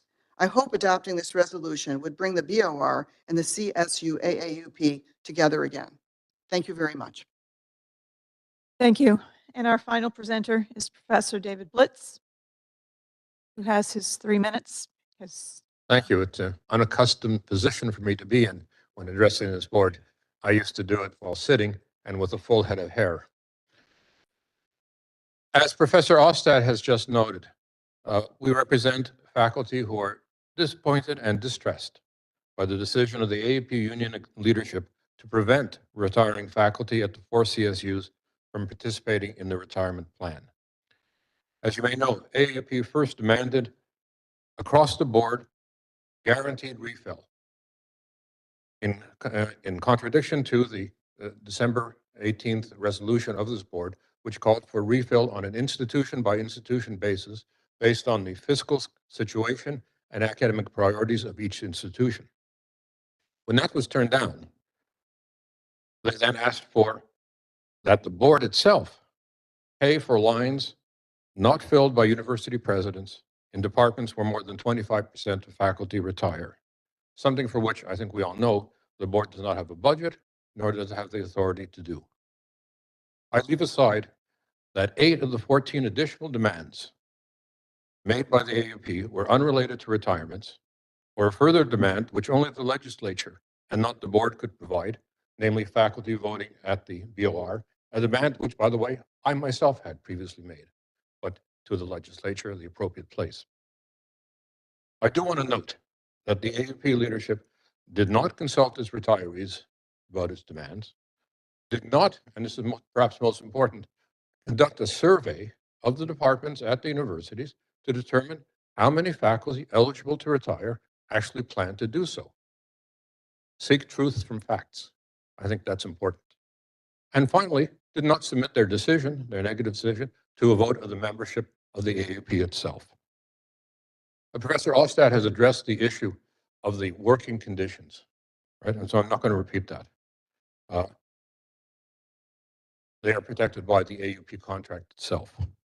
But we believe, even at this late date, that there is a way out of this conflict, and that it is to have this board approve a statement which will be consistent with the December 18th resolution, allowing for institution by institution refill based on the physical conditions and the academic priorities of each, respecting the autonomy and integrity of each of the 4 universities, and taking into account AUP's legitimate concern about departments which have more than 25% of the faculty retire.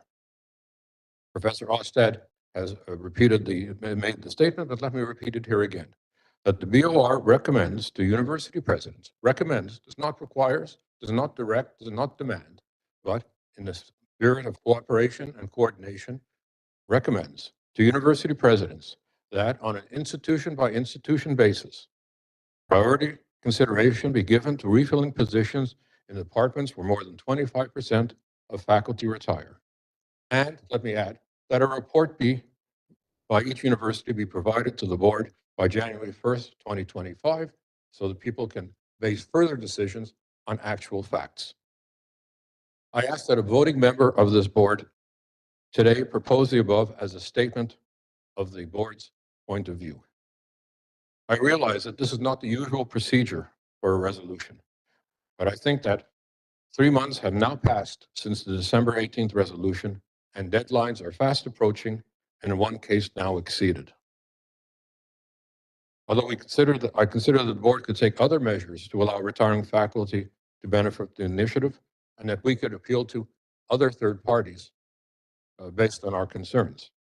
But I think that the above statement provides a framework for solving the problem in the best interest of all, transforming a lose-lose situation, one in which AUP gets nothing and retiring faculty get nothing. And the system does not achieve its objectives, by the way. So let's add a third lose into a win-win-win situation. All that is required is goodwill and a capacity to review and revise decisions made. Thank you very much. And I ask, and I know that there are members of this board who are willing to propose this as a resolution, and I wonder if that could be possible as a procedure. Thank you. Thank you, Professor Blitz. Madam Chair, that concludes our public comment. Chair Ryan, could I have a point of personal privilege? Yes. Dr. Blitz, thank you for a well thought out position in a very clear one in my mind. In that spirit, I'd like to make a motion that the Board of Regents recommends to university presidents that on an institution by institution basis, priority be given to refilling positions in departments where more than 25% of faculty require, and that a report by each university be provided to the board by January 1st, 2025. I'll second that motion, Marty. Is there any discussion?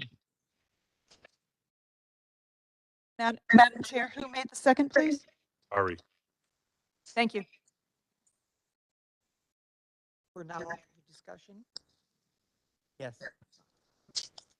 I just want to speak in support of this motion. David, I think you did an outstanding job in trying to balance the pluses and minuses and achieve a position. And Marty, you reiterated that this is a recommendation.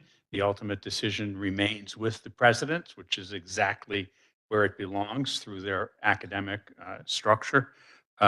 So I'm wholeheartedly supportive of this and hope we'll pass it. Thank you. Thank you. Ted?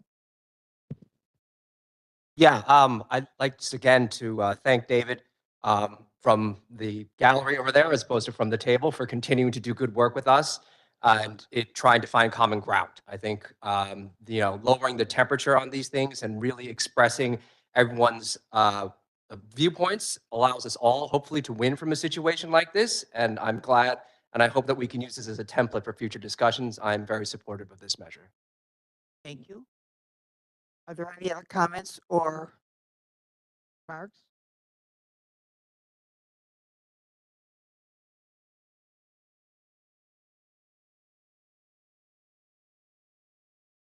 All right, if none, we'll come to immediate vote on the motion that was presented by Marty Dway.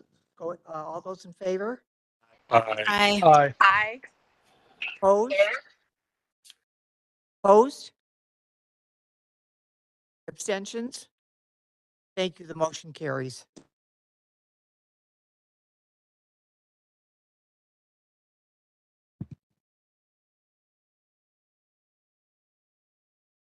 You. Excuse me.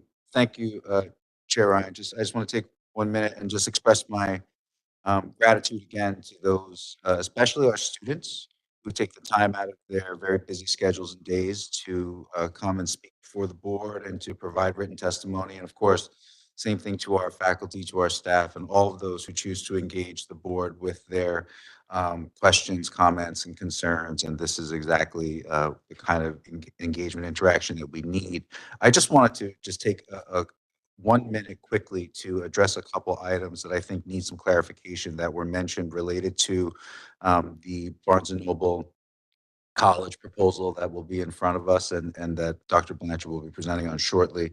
So one of the things that I think is either a misunderstanding or even as a potential intentional bit of misinformation is that this is going to be an additional cost.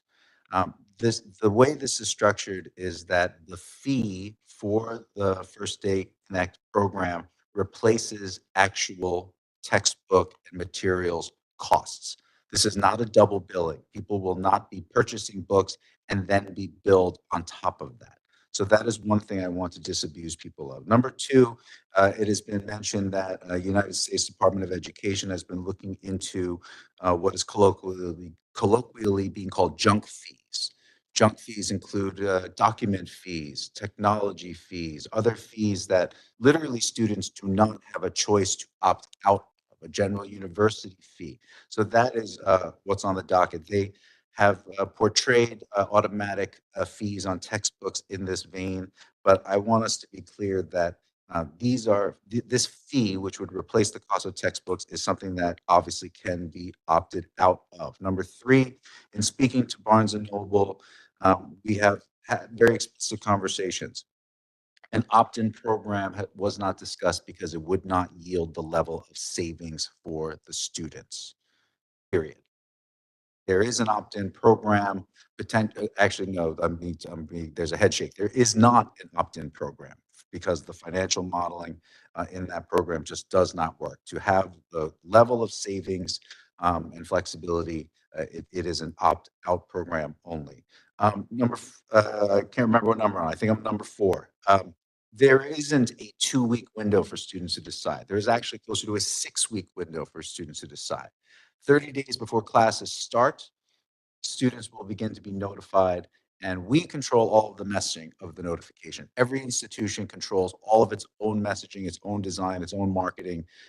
All of that collateral is controlled by the institutions. 30 days before classes start, consistently communicated by the institutions with the option to opt out as late as the final drop day with the 10 days of the semester starting.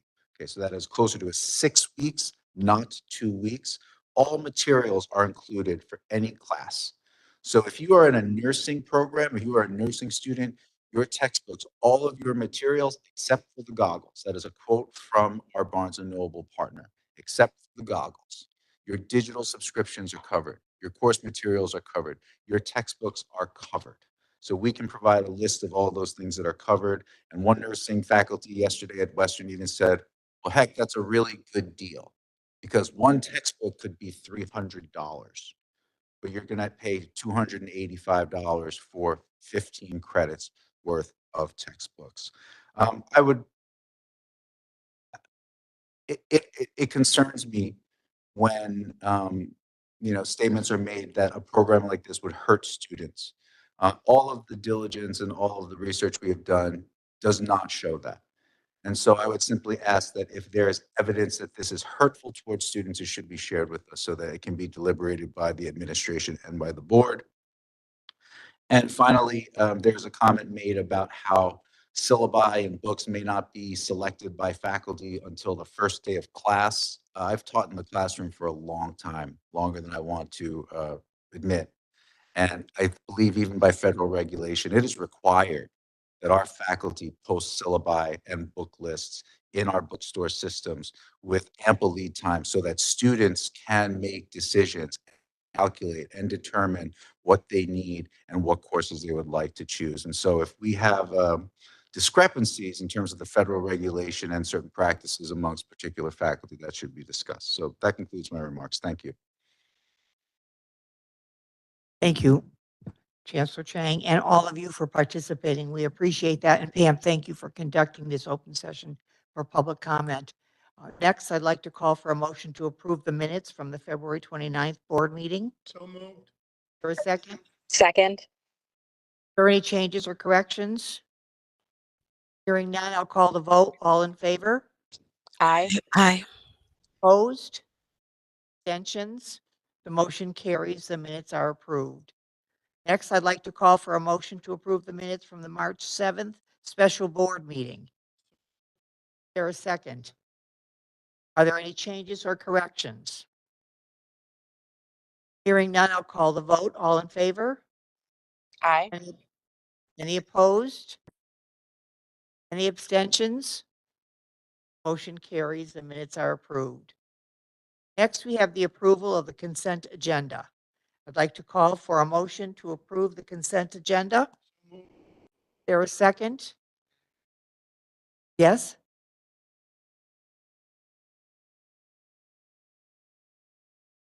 Terms of discussion, but I would like to amend the order of the agenda for us to take up the presentation on item 10, because I think it connects directly with the public comment and Chancellor Chang's remarks, and would like to sort of keep that all in the, from a time standpoint, it seems as though we should have that conversation now, but I don't know if I'm allowed to do that, so. The order. Pardon me?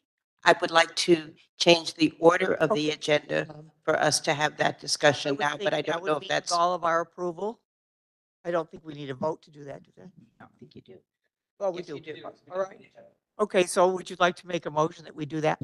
I would like to make a motion to change the order of the agenda for us to have the Finance and Infrastructure Committee's presentation on the action item with respect to the bookstore program fee.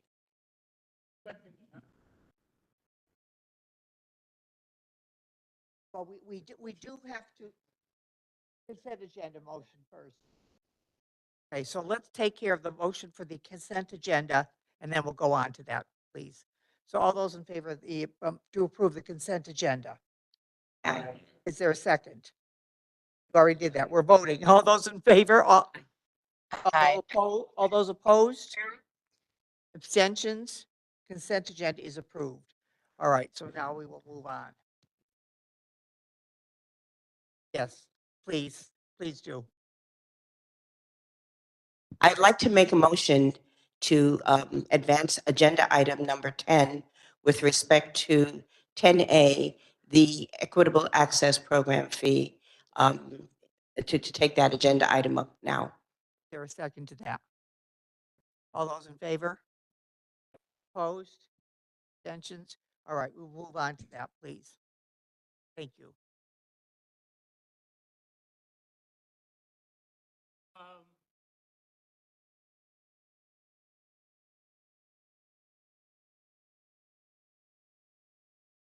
We do have an action item before us today. It deals with the Equitable Access Program. And before we take action on it, we certainly heard comments from several men and women here and those who were done on the computer.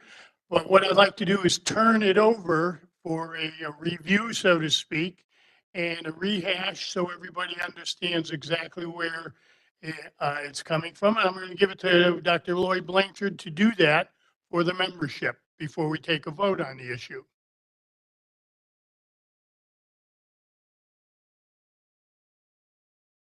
Good morning, everyone. First Day Complete program is what we bring to you for approval today. This is the program that was proposed by Barnes & Noble College Bookstore, and it was part of a bidding process, part of a procurement process. I'll go through some of the steps in that process so that you can see that we went through a pretty involved process that involved all 4 universities, committees established at the universities to consider multiple proposals from multiple vendors. This happened to be the unanimous selection of those multi-campus committees. So I'll walk you through this presentation that tries to clarify some of the concerns that have been raised. Some of those concerns I think are valid. Others I think reflect a lack of understanding, and I'll try to clarify so that we do have a conversation about this program with understanding. I appreciated Professor Blitz's comment that we seek truth through facts. The facts aren't as complete as I would like for them as a former researcher, but we did manage to find relevant facts that we will show you here today. Learn how to work my program. So, first of all, I'd like to talk about why First Day Complete. There are a number of different reasons. The Chancellor has mentioned some of those reasons, but I'll walk through them fairly carefully and cite peer-reviewed research that provided data on some of the reasons why we think this is an important program. Secondly, I'll run through the procurement timeline that I mentioned earlier. Thirdly, we'll talk about the details of the First Day Complete program itself. We'll talk about how it works, and then we'll talk about how the students feel about it. Finally, we'll show some facts on the cost of materials and what the potential savings could be to students from remaining in the program. I think it's, and finally, after I finish my presentation, I will invite Dr. David Ferreira, who is Charter Oaks Provost, to offer some comments on this particular program. Why First Day Complete? We want all students to have access to books on the first day of school. We want to do what we can to save money for all students. One of the student presenters earlier said that smart choice, it's a smart choice for some students, but not for others. That's an exact statement that we want to repeat. It's a smart choice for some students, but not for others.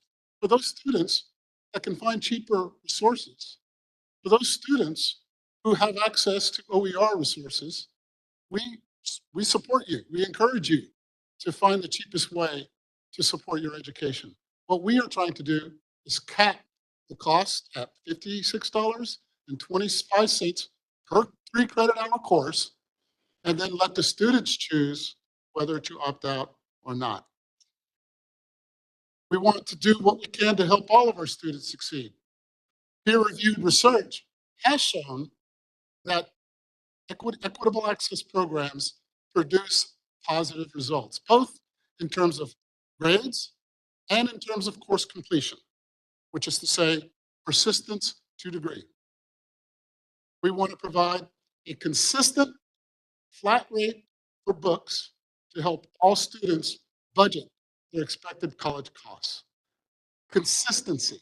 Think about home heating programs where your bill's low in the spring and summer, but it's high in the fall and winter. And that's frustrating because your income comes at a steady pace, but your bills are coming in this lump sum up and down way. Well, what do the home heating companies do? They offer you a budget plan, which is to say you can pay a consistent dollar amount every month that covers your bills, regardless if it's in the spring or in the summer or in the winter. This is very similar. Costs per books vary by course.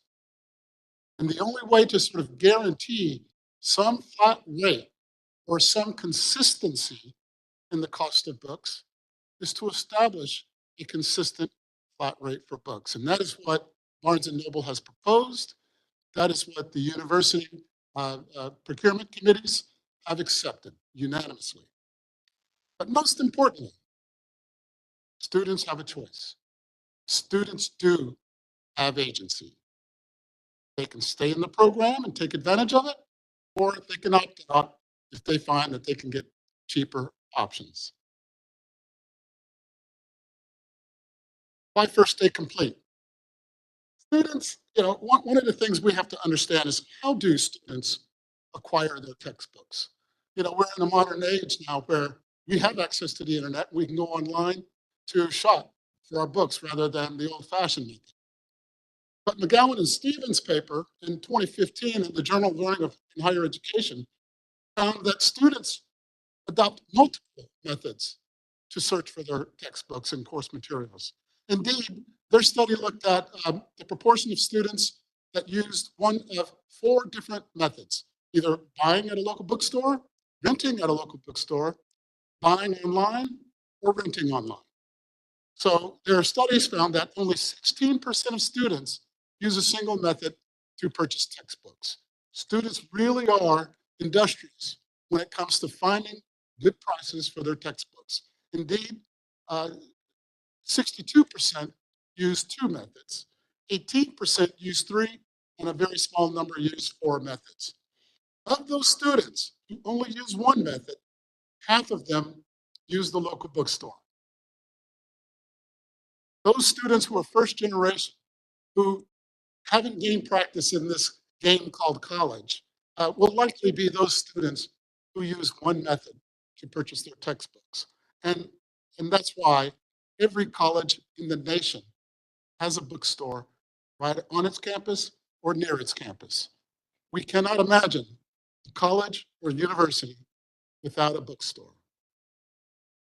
Of those students who use 2 methods, remember there were 62% that did, 28% bought online and from a bookstore. 22% rented and bought from a bookstore. Another 7% rented online and bought from a bookstore. What does that mean? Over 65% of our students surveyed in this study relied on the local bookstore, whether for all of their books or for some of their books. The bookstore relationship with colleges and universities is deeply important. My first day complete, fixing the broken textbook market. The market, as the students have said, that the books are expensive, extraordinarily expensive. We've seen books that you can buy online for used for $9, $10, $20, but we also know from experience that there are books out there that are well over $100 and they can be as high as $300. Okay? Students change their behavior in order to afford textbooks. This study by the Public Interest Research Group found that 2/3 of students reported skipping, buying, or renting at least one of their textbooks out of cost concerns. This study found that 1 in 5 students skip buying access codes to complete their assignments. Almost every respondent to this particular research survey worried that by foregoing their materials because of cost, it would impact their grade. And the cost of course materials impacts students in a number of different ways, as has been reported by our students. And the research bears that out as well. 25% reported needing to work extra hours to afford course materials. 22% prioritize purchasing access codes over other materials, et cetera, et cetera. 11% of students, 1 out of 10, actually skip meals to afford their books. So this is why First Day Complete is important. Why First Day Complete? Well, because equitable access programs have been found by peer-reviewed research to improve student performance. This chart shows research by Dr. Michael Moore. This is not the research from his dissertation. I will show that slide later. But this is other research that looks at the impact of EA programs as opposed to IA programs, and I'll show you that later. This slide shows course completion rates. The blue bars show course completion rates for non-participants in EA programs, and the orange bars show course completion rates for participants in the EA programs. In every single case for these groups, whether it's age-based, income-based, ethnicity-based, every single group saw higher levels of course completion. And the biggest impacts accrue to those who need access the most. Multiracial students, African-American students, the youngest students, males, and those who are eligible for Pell Grants. This is what we're here for, is to find ways to improve student outcomes and to do it in a way that is affordable. That's what First Day Complete is. It's an equitable access program. And it's ironic that people find themselves against equitable access, even when there's a choice. So the procurement timeline is important. We are in the middle of a public procurement. This is why it's tricky to be talking about this in public, because it runs some bit of risk. But you see here, I won't walk you through each date, but it shows that this process began over a year ago, back in January of 2023, when the campuses and the campus leaderships expressed interest in aligning their contracts. What happened was their individual contracts were coming due, were about to expire. And then the question is, do we re-up that contract as an individual institution, or do we try to come together as a system of institutions to generate buying power? They chose the buying power, and that's what we were able to accomplish. The bookstore RFP was posted in April of last year. Selections of vendors were made and made to give campus presentations. They gave those campus presentations. We shared a draft RFP with the presidents and the provosts of the institutions. They approved those, and eventually the RFP was, well, I already said it was posted, but the point is, bookstore vendors came and made their presentations in September and October this fall, and eventually they were selected. They were not selected by the system office. They were selected by the institutions and the committees established by those institutions, with all of the processes associated with those institutions, both procurement and business processes, as well as shared governance processes. So let's talk about how this program works. For students, upon registering for the course, students will automatically be enrolled into the program. Once they've successfully selected their courses, the bookstore will start preparing their order. And before classes start, students will receive an email from the bookstore instructing them that instructing them to select their delivery preference, whether they want to come and pick it up or whether they want it shipped to their residence. An email notification will then be sent when the order is ready for them to come pick it up or for it to be shipped. If the professors or the instructors of the course assign digital materials, and it is their choice, in full academic freedom, it is the professor's choice to assign the materials. If they choose digital materials, those materials will be not automatically, they will be uploaded to the student learning management system. That's Blackboard, right? So if they choose print books, they will have options to have them sent to them or go pick them up. If they choose, if the professors choose digital materials, those will be made available before the first day of class. That is a tremendous step to helping students, particularly first generation students who don't know the process and the complexities of getting around college campus and dealing with all of the rules and regulations. We're trying to make it as easy as possible for them to make good choices. As it relates to the faculty, maintain their full academic freedom with no restrictions whatsoever. And that includes the faculty prerogative to choose OER resources, open educational resources, or low cost or free resources. The faculty still retains that prerogative.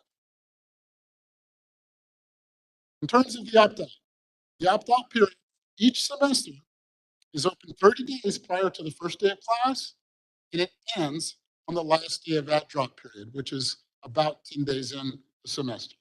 Upon opting out, the book charge will be removed from the student account. When you press that button, press that opt-out button, students, if that's your choice, it will be removed from your account. Why do we automatically bill and then give you the choice to opt out? Because it creates more participation by the students. Our goal here is to touch as many students as we can. And then those students who feel like they can get a better deal, those students who are offended by this particular opt-out option can opt out. As easy as pressing a button. Certainly, at the flagship university back in spring 23, 72% of the students opted out in the very first semester of the implementation. That means 28% chose to stay in. Those students were helped by this program. And in the next semester, fall of 23, 50% opted in, 50% opted out. So there was a doubling of the number of students at the flagship who chose this program after having learned its benefits. So I hope that I'm able to express the nature of those benefits clearly here today so that we can have a good conversation around these issues and make an informed and good decision. What's included in the program? The program provides all required textbooks, lab materials, access codes, and digital course materials. That's faculty assigned. The program does not include consumables that cannot be returned, the goggles that the chancellor mentioned, and other types of kits that are just not recoverable. So on the right-hand side of this is the offer. The offer made by Barnes & Noble is $18.75 per credit, which turns into $56.25 for basically a $56.25 cap for a 3-credit hour course. Say that again. It caps the cost for a 3-credit hour course at $56.25. If you can get a better deal, opt out. Can't get a better deal, this program is for you. In addition to the lower cost for students, the commissions are paid, and this is true for all bookstore deals at all colleges and universities across the country. Those relationships, bookstores are partners with universities and colleges. And all of those relationships have some kind of relationship. So when the students buy apparel and swag for the college gets a share of those proceeds. They're called commissions. And so you see the commission rates offered in the deal, 10% for the program in digital materials, 12.1% for other printed materials, meaning regular books that are not associated with your course, and 16% for general merchandise. If we did not have this buying power that we employed in this particular procurement, the left-hand side would be the result. Higher cost per credit to the students and lower commission rates for the institutions. Capital improvements. This is something that Barnes & Noble's, it was kind of a sweetener in their proposal to the RFP. And this has been done in other locations, certainly at the flagship, but it also offers the institutions a little extra capital money to help support the needs of that institution in their efforts to support students. In 22, this survey was given at Central, Eastern, and Southern. 86% of these students said, yes, we like to have our books and our course material bundled with tuition and fees. Why is that a good thing? Well, it keeps the students from having to come out of pocket to pay for their books. The books are ready. They already go into their bill, just like tuition, just like fees. If they don't like it, they can opt out. But it allows them to bundle the cost of education and pay for it the way you pay for tuition.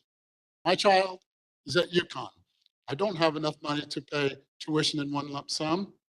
I pay it in payments.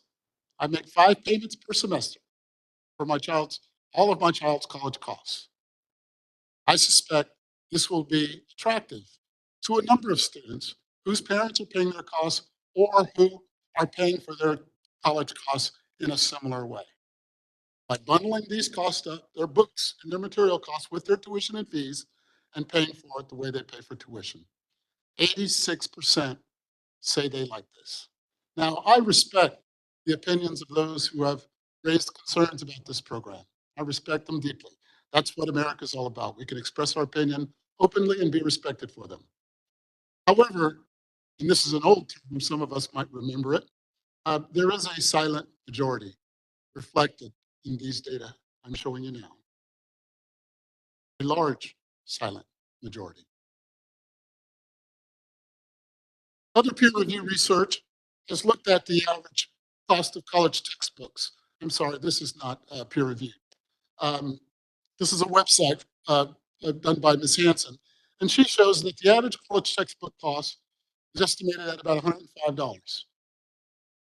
The average undergraduate student pays between $339 to $600 for books and supplies per year. 20% of students who fail their college courses, they do so because they can't afford their materials. 90% of faculty say textbooks and course materials cost their students too much. Faculty know, at least in some cases, that students' textbooks cost too much. Yet only a small proportion of those professors have initiated textbook cost savings. We talk about OER programs, and this program, this First Day Complete program, does not in any way preclude the use of OER materials. We encourage faculty to use whatever materials they believe will be most effective in the classroom. However, with vast knowledge of OER resources that are out there, only a small proportion of faculty actually take advantage of it. They've long known about OER resources. They've been around for 2 decades. But only a small proportion of faculty take advantage of it. Now, the last bullet, I think, contradicts the third to the last bullet, so we'll move on. First Day Complete, one of the things I did, the average cost of books and supplies at the CSU institutions. I went to the websites of our 4 universities and looked up there. Every website is required to publish, every college and university is required by the government to publish the cost of attendance. And included in that cost of attendance are the cost of your books and supplies. And so they ranged from $800 to $1,600 per year. What I've shown here on this table is what the semester cost would be. Basically, taking that 800 and divided by 2, that's Eastern's cost. Taking the 1,600 divided by 2, that's Central's, et cetera. The potential savings for CSU students taking 15 credit hours range anywhere from 119 at Eastern to 719 at Charter Oak. Provost Ferreira will talk a little bit about the unique aspects of Charter Oak and why this program will help Charter Oak students in particular. But you see at the other programs, now, these numbers include supplies. I don't know the distinction between books and supplies. Supplies may not be assigned by professors. They may be the backpacks and the paper and pens that students have to buy to do their studies. But the savings would be quite large if, uh, if to the extent that those supplies were signed along with books. I also went and looked at the university websites to understand what books truly cost. One of the things I found in my research was that there is no single data set on the cost of books. iPads has a lot of data on higher education, but it does not have specific costs for books. So I went directly to the source. I went to the universities themselves. I registered an account and I selected classes. And then when it comes up, it says retrieve your materials. It shows you a list of classes and the books associated with those classes. And then I just mark them down. For most, they have a new print book price, used print book price, a new rental price, a used rental price, and a digital option. You'll see I have two prices under the digital column, that last column. One is a one is a more shortened period of digital rental, and one is a longer period of digital rental. So you might think about the two as one is renting for the semester, and one is being able to keep and have access to that digital material either for a longer period or forever. But you can see whether it's accounting, anthropology, biology, business, communications, economics, you can see the nature of the cost of materials. You will see some numbers that are smaller than the $56.25 we are proposing, but you will see many that are much larger. Now, I know some of my faculty colleagues in the room are thinking, oh, that's not a random selection of courses. No, it's not a random selection of courses. I did not select courses that did not provide books. And I will say that about a third, this is consistent with what I've heard students say. I think one of the students cited a 36% of the courses at Eastern do not even assign a textbook. Well, I found about 30% of the courses online, and I did my research for this data here, that 30% of those courses or so said, they just didn't have books associated with their courses, which is the faculty prerogative.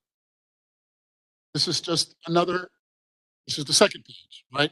Starting with finance, ending in social work, with philosophy, sociology, linguistics, um, uh, geology. You see the cost of books across subjects.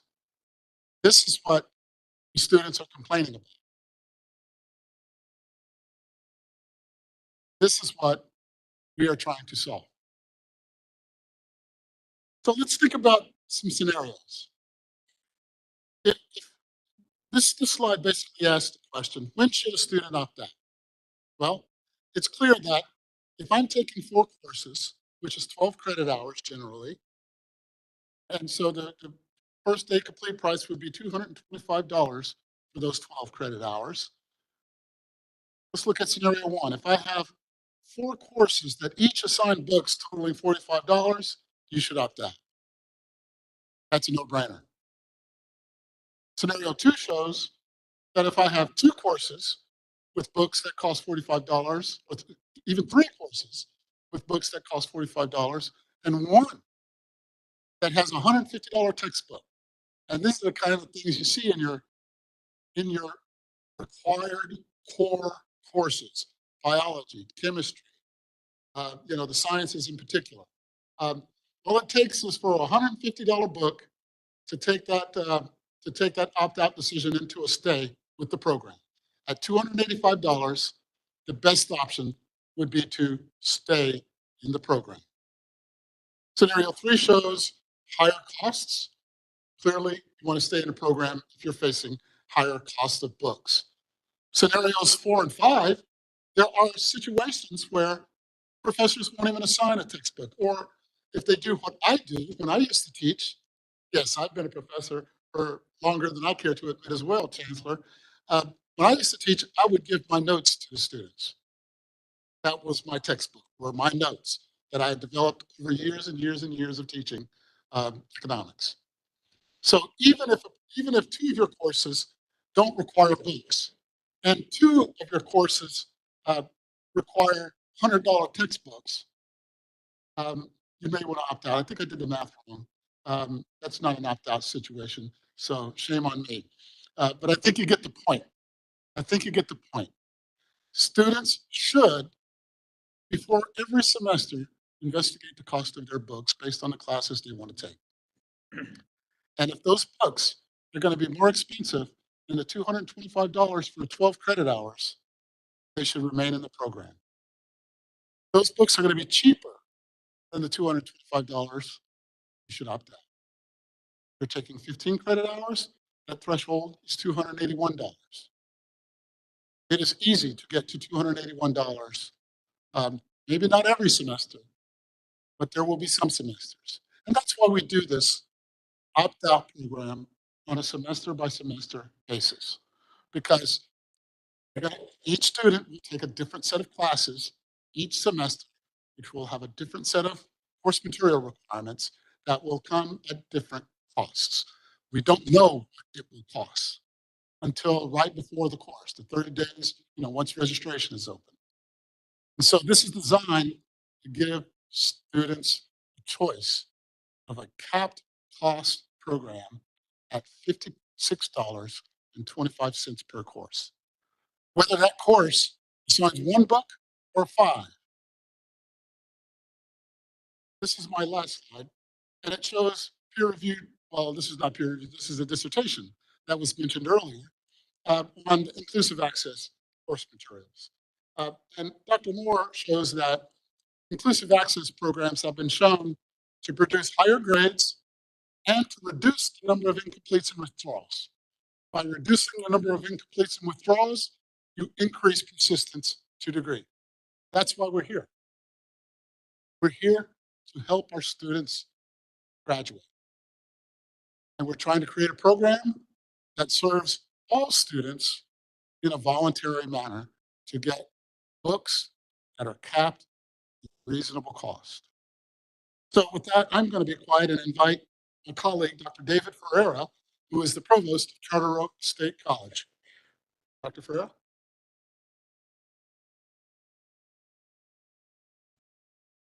Hey, can you hear me? All right. What I want to talk about is there's a lot of data. And in my office, we actually see the stories and the people behind that data, because we have to remember that every single point is a person. It's not just a number. So I'm Dave Ferreira, I'm the provost at Charter Oak State College, and I'm here to provide enthusiastic support for the CSCU Equitable Access Program on the agenda today. Over the past 2+ years, Charter Oak has thoroughly examined ways to provide the most affordable and seamless student experience regarding course materials, and that is exactly what this proposal accomplishes. While no solution is perfect, this proposal has the most pros for Charter Oak students, and I would argue CSCU students. Some of these points to highlight are about Charter Oak and our students, but it can also be applied to all CSCU students. Students currently at Charter Oak are subject to high shipping charges for physical textbooks. They can range from $8 to upwards of $200. Students unfortunately need to subsidize these through shipping costs through more loans. This deal includes shipping in the fee, no added cost for those courses with physical textbooks. Wrapping Charter Oak into the system RFP allowed Charter Oak to leverage economies of scale, which resulted in CSCU negotiating over 20% discount for prior pricing received by the campus immediately prior to the RFP. Students will spend less, especially considering the amount of access codes we use at Charter Oak in addition to the books because of our online nature.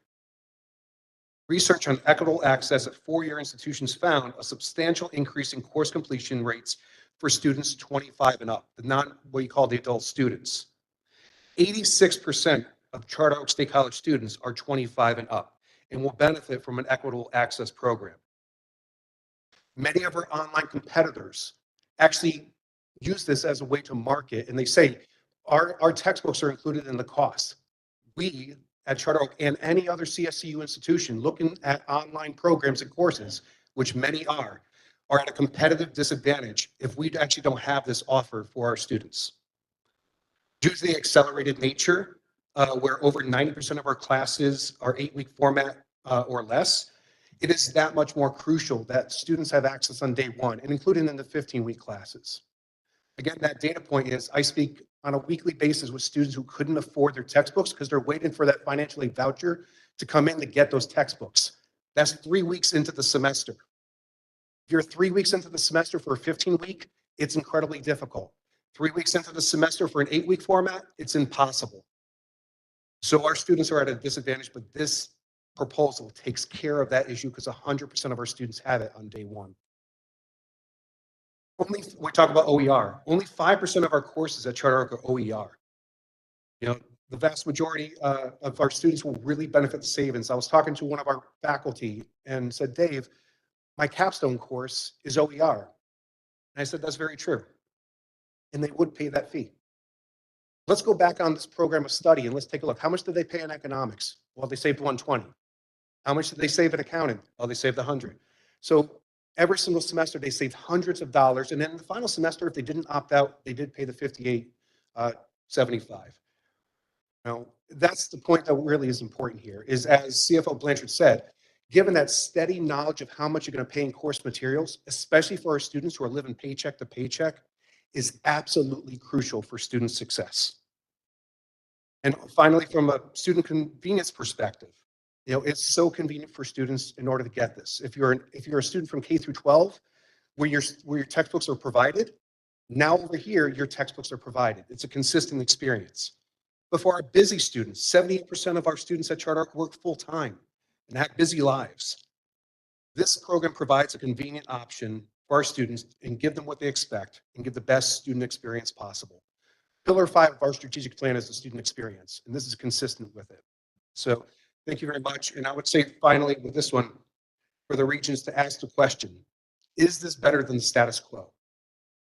Does this move the needle in a positive direction, or do we want to have the status quo where the textbook costs can fluctuate from semester to semester?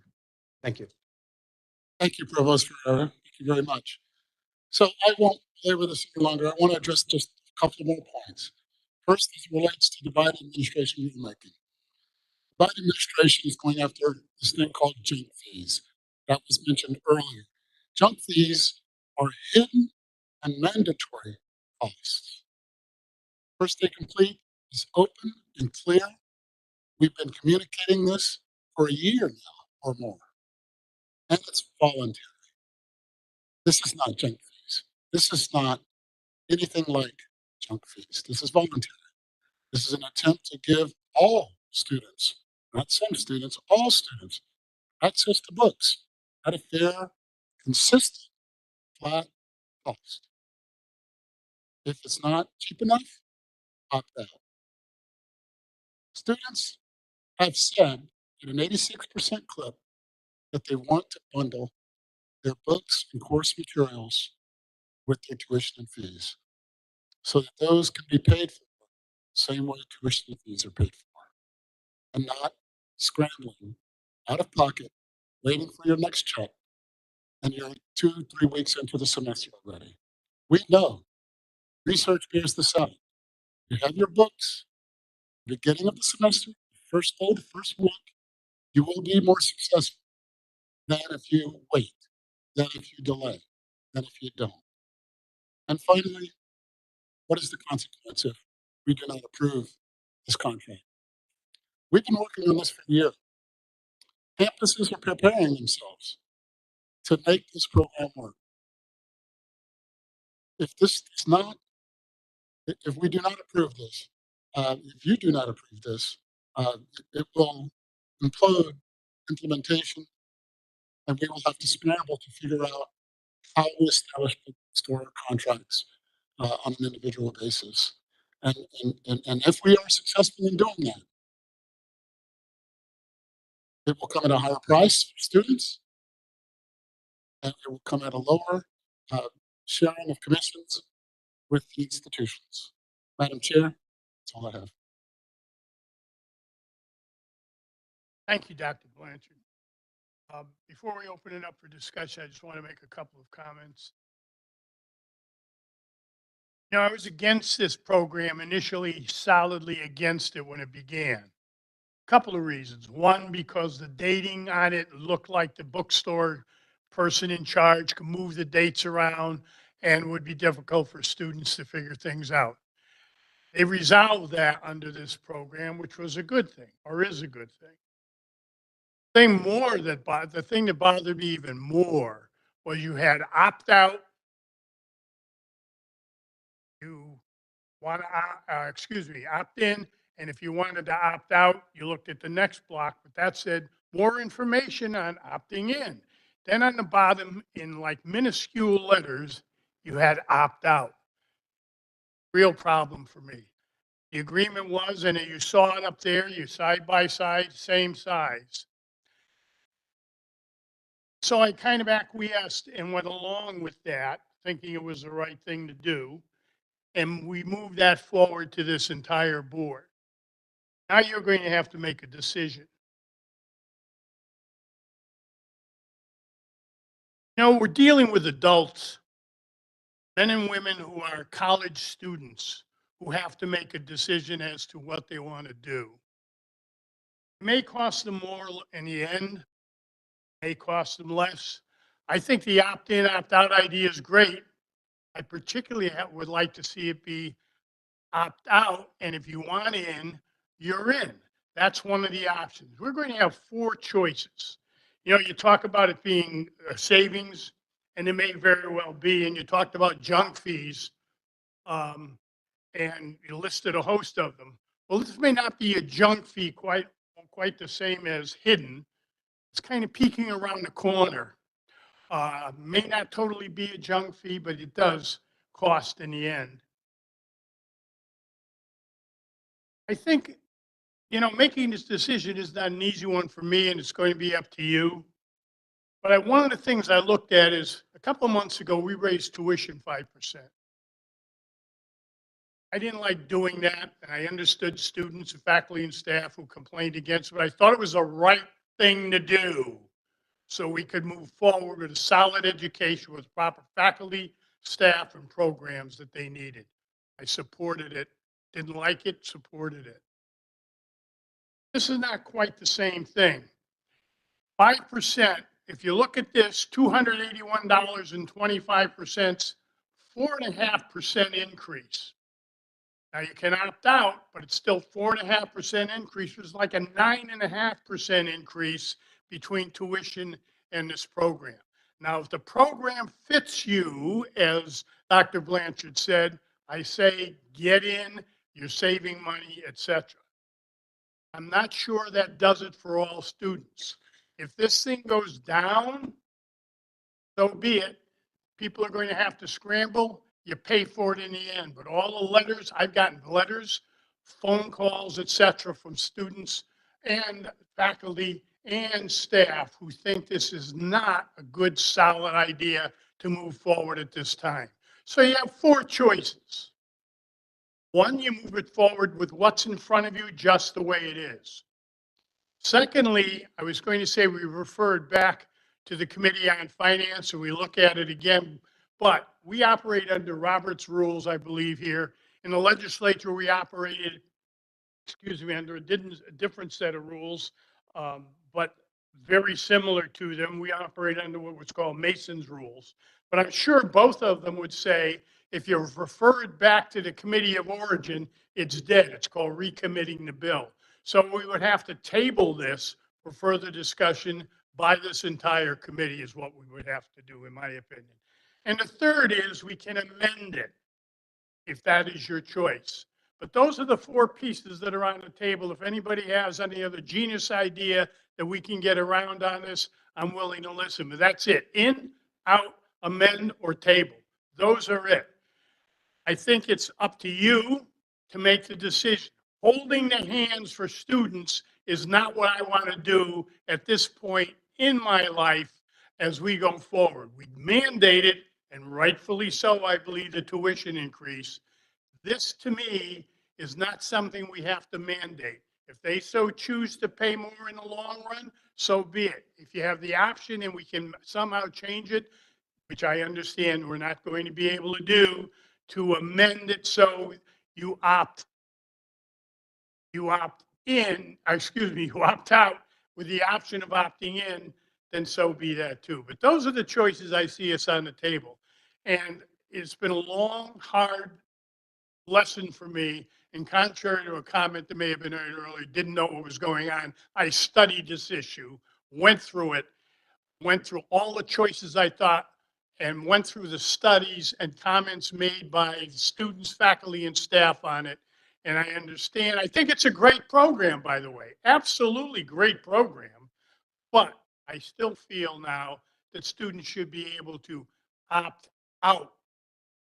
Not where we want to be. You want to opt in, and that's by your choice at the end. With that, I will turn it over to you folks who are members of this committee and can take shots at me, around me, or whatever you choose to do. But that's what we have on the table, and that's where we are right now. And I think we have to come to some decision today, one of those four choices.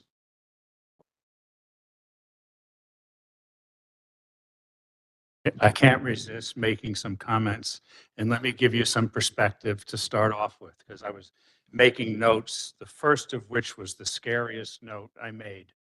I taught my first college courses, which were Introduction to Statistics, in 1971. And my last college course on leadership in higher education in 2019. Now, the only thing I want to say was that I was a model for Doogie Howser. I was 10 years old when I taught my first course. That's a long time, and I'm going to leave you to do the math to see how long. So that's the perspective I bring with it. And here are my comments. First of all, Dr. Blanchard, thank you for that presentation that was data rich. And remember, I said the first courses I taught were statistics. So I love getting all that.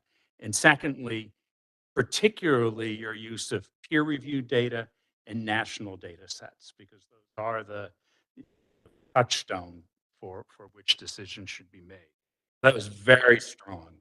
And I just wanted to point out, go back to my intro stat course, even when you've got sample sizes that are local, I have a published paper on this I can send you.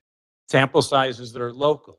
If you've got 600 people in each of the samples, as you did, the numbers that you presented, I can tell you right now, are strongly statistically significant. You don't need massive samples to answer simple questions. You need a few hundred people at most. So that's all there, and I think it's very important. The other critical thing, and I've made up my mind, the other critical thing is opt out.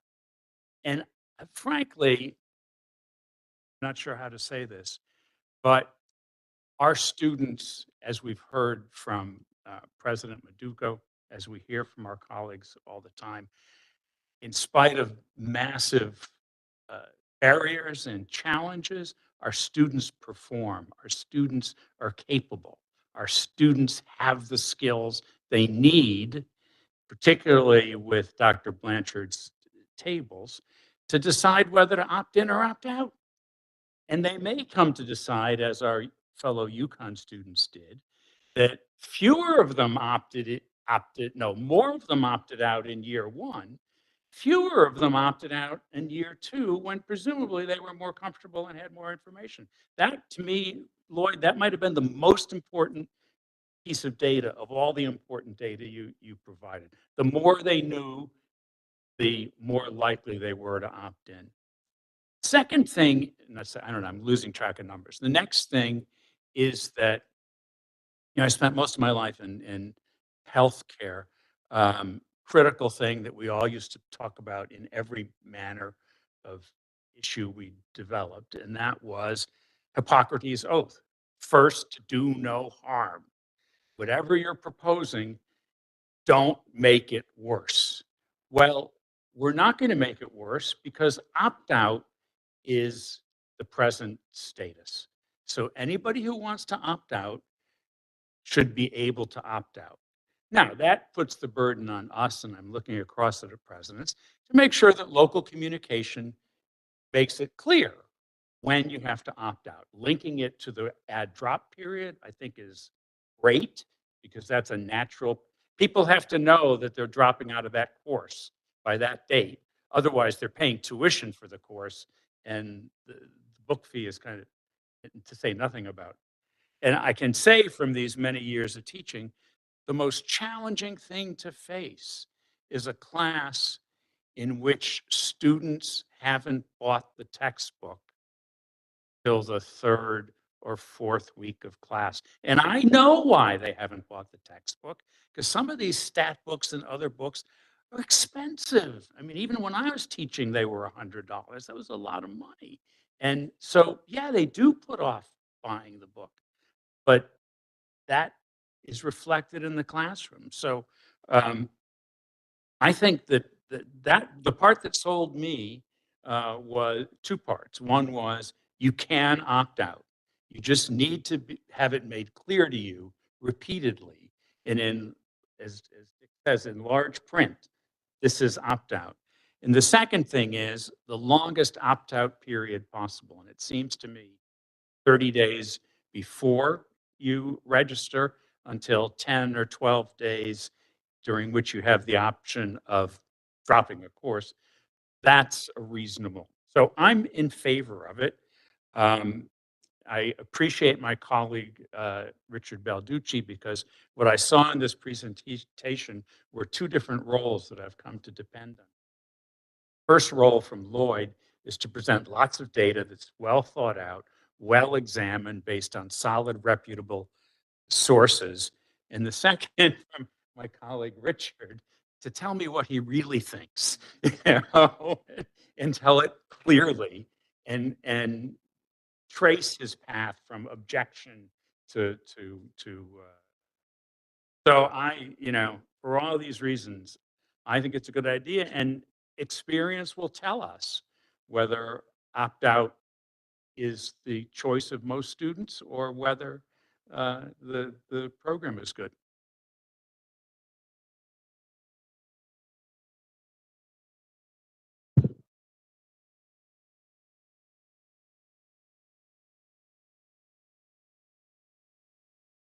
Period. What would the period of this contract be were we to agree to it? We are still negotiating the contract. The terms that we are proposing, 5 years, with extensions, 1-year extensions up to 5 1-year extensions. And what is But what is the original term? 5 years. 5 years. That's correct. However, we are proposing termination for convenience clause with 180-day notice, which is to Sorry, say proposing, I'm having, a termination of contract for convenience with a 120, 180-day notice. So if things aren't working out, then we can say Barnes & Noble, and we tried. This isn't working out. We're going to send in our notice. 6 months, we're done. what happens during the term of 5 years? Correct. What happens to the price per book that Barnes & Noble charges us? So the contract will start with a $56.25 charge per 3 credit hour course. The opt-out version of this this choice creates participation. It is the participation that allows the cost to go down. I understand it, but what Okay. what happens? Do we have any notion if- what happens in year 2 to the price of the books? If too many kids opt out such that the financial model breaks, in effect, the contract will include terms that says we get back to the table and renegotiate the cost. So we have no assurance about a fixed price past the first year or past the first. Well, we do have assurance if we maintain the contract as proposed. But if the participation rate of the opt-out is large, That's a good thing. Barnes & Noble could withdraw? No, no. If participation is what we expect, and just to give you the data, at UConn, it was 50%, and no terms were renegotiated. So if participation is strong enough, then the $56. So thank you. Excuse me for 1 second, but I just want to make sure. So again, I want to remind everyone that this is somewhat precarious because the contract is not signed, right? So certain terms are still being negotiated. This is actually an item that is being negotiated. And what we are hoping to achieve is a lock for approximately 2 years so that we have some security for the launch of the program. I'm just looking at the notes that I'm getting here. So it would be 2 years, and then there would be an assessment in case adjustment needs to be made. That 2-year period, price would be frozen. That is what we are attempting to negotiate right now, Right, but we don't know that. because we are literally talking live about a contract that is not signed. We're being asked to approve a contract term we don't know for sure, and whose price over a period of time is subject to fluctuation. So I see your point. What we are presenting today are basically terms that we have come to agreement upon, right? And that's why I speak confidently in public about this, but with the caveat that, again, this is all somewhat precarious, but I wouldn't say that we have, approximately, 2 years of a locked price if that wasn't something that we were going to be able to implement.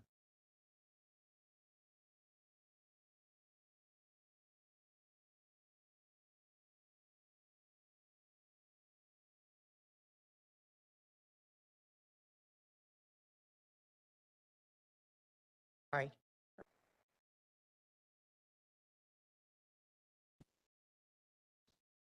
Stewardship.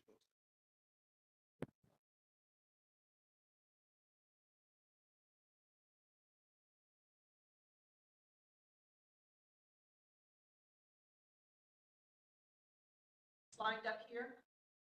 Go ahead, please. Mayor Stewart, you ready? Oh, Mayor Stewart? Mayor Stewart, go ahead, please. Can you hear me now? Thanks. Sorry, looks like we had a little bit of a connection issue there. I'm just rising to oppose this as it currently stands. I think there's far too many questions that are still on the table. I think that the amount of questions that are on the table from faculty and staff too are cause for, of course, concern. I have a problem with every student automatically being put in the program. I think I would like it much better if they could opt into it themselves instead of being forced into it. And I think that there's just also some realities that we have to face where, cost of tuition was just increased. And while you can argue all you want that this is a fee, this is, in my opinion, another increase on tuition. And if you tally that out per credit hour for each student, you're looking at now an almost 10% increase in 1 year alone on tuition and fees. I'm uncomfortable about that, and I won't be supporting it today. Thank you.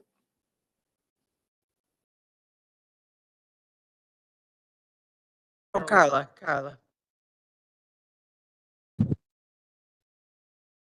Hi.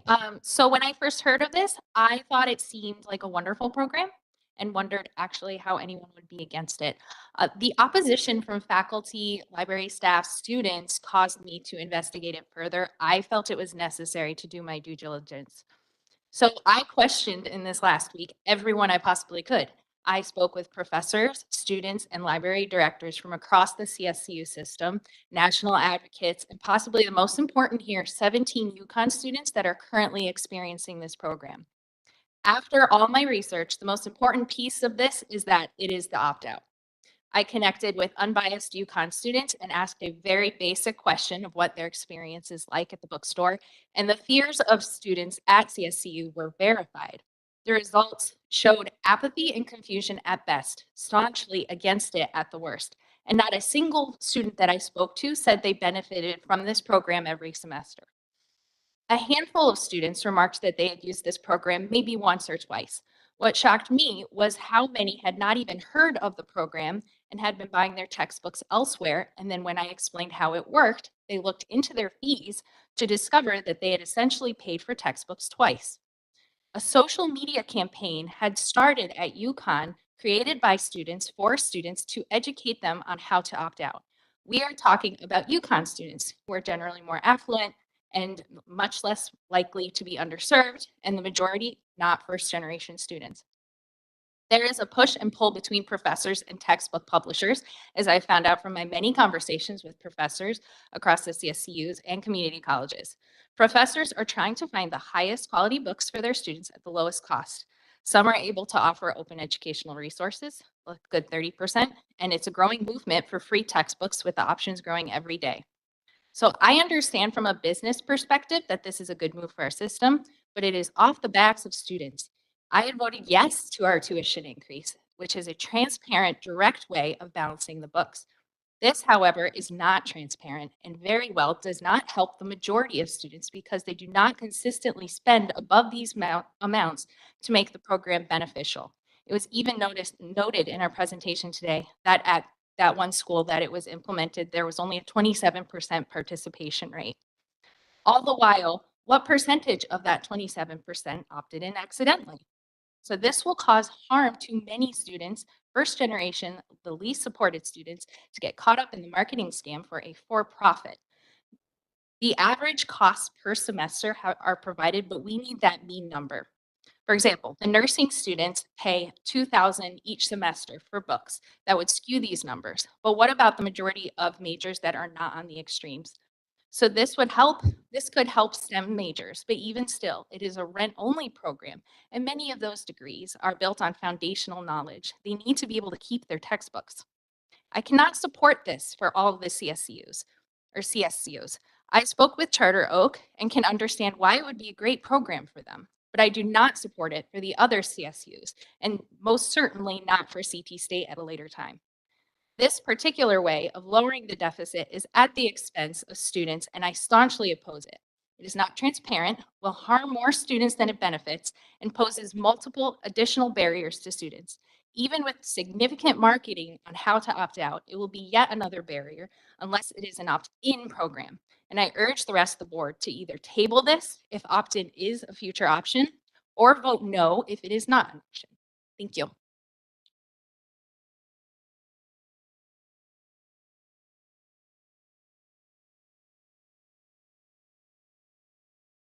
Yeah, okay. That's good. Okay, just to begin with, I'd like to follow up on some points that were raised earlier. Chancellor Chang, you asked for specific information about how students have been hurt by these types of programs. Four negotiators representing students, borrowers, and veterans submitted letters on the record in DOE rulemaking, which outline those harms. And the chief counsel of the Department of Education in a YouTube video has actually outlined specific complaints by students and damages, which is why DOE is looking at a rule which will ban exactly this type of thing. Michael Moore, the researcher who you presented here, is a longtime employee of the textbook industry for 13 years. He has a consulting company. He does not disclose who pays him. There was no financial disclosure on the peer-reviewed paper you're citing evidence from. In contrast, the peer-reviewed paper mentioned by one of our community members, Eileen Rhodes, has a larger sample and does not show an academic benefit to these types of programs. The pie charts come from Barnes & Noble, who obviously has a dog in this hunt. I don't know how they gathered this information from our students. They did not go through IRB approval, which is something our faculty would have to do if we conducted a study on our students. If they handed out surveys at a point of sale, then we are not talking about the silent majority. We are talking about a sample selection bias of students who are already inclined towards using a bookstore. Now I'll move to my prepared remarks. Regents, in today's meeting, like so many before, you are in the role of jury. I don't know what your standard is for casting your vote. If there is reasonable doubt about the net benefits of the system office proposal, do you vote no? The first fundamental ethical principle of medicine, which has already been mentioned today by Regent McCarthy, And I'd like to also mention that education is actually a field that's very similar to medicine. That first fundamental principle is do no harm. We know some CSCU students will be harmed by automatic textbook billing. That is why you're seeing all this opposition in public comment by students, librarians, and faculty. Not more than 4 months ago, our state was one of only 4 to earn an F on the National Financial Literacy Report Card. Our state is among the worst in terms of educating high school students on financial planning. We know this is a problem that's holding back Connecticut's youngest generation in particular. Oh no, now we have seen 2 PhDs in economics make mathematical errors in meetings.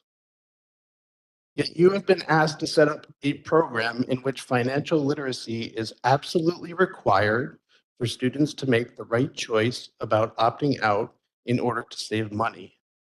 It is our duty to prioritize the impact we have on those vulnerable students who have not yet built an understanding of financial planning due to the failure of our educational system. It is very, very likely that the most vulnerable students will make the wrong choice. Those students will be harmed by automatic textbook billing. They won't opt out when they should, and they will overpay. Is it right for Barnes & Noble and, more worryingly, CSCU to profit off the miscalculation of students who were deprived of financial education in a state that generally fails at financial education? The ethics of medicine would require that you reject automatic textbook billing. That is how you would do no harm. You may be able to rationalize a vote in support of automatic textbook billing by thinking that some students will save, so their gain will offset the loss of our most vulnerable students. It would be wildly unfair if we adopted a system in which our least vulnerable students benefit, while our most vulnerable students find themselves further behind. You may also be able to rationalize a vote in support of automatic textbook billing by thinking that it improves CSU's bottom line financially. At one time, the government of Flint, Michigan had officials in charge who narrowly prioritized the financial bottom line. They tried to capture financial benefits by cutting the cost of supplying water. The end result was poisonous water and immeasurable harm to their community. I don't bring this up to equate automatic textbook billing to lead in a drinking supply, but I hope you take the more general point. Public policy, especially education, involves complex interactions. Pursuing financial gain can result in loss if you aren't careful. CSCU students, librarians, faculty, and other subject matter experts have tried to get you to see that you should do no harm as a first principle and protect our most vulnerable students. All we can do is give voice to how important this is, in particular on our campuses. If you choose to accept some harm to our most vulnerable students, then that is your choice.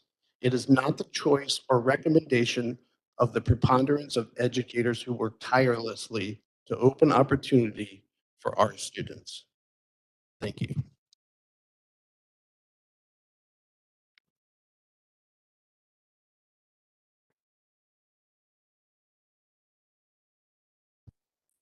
Done. Okay.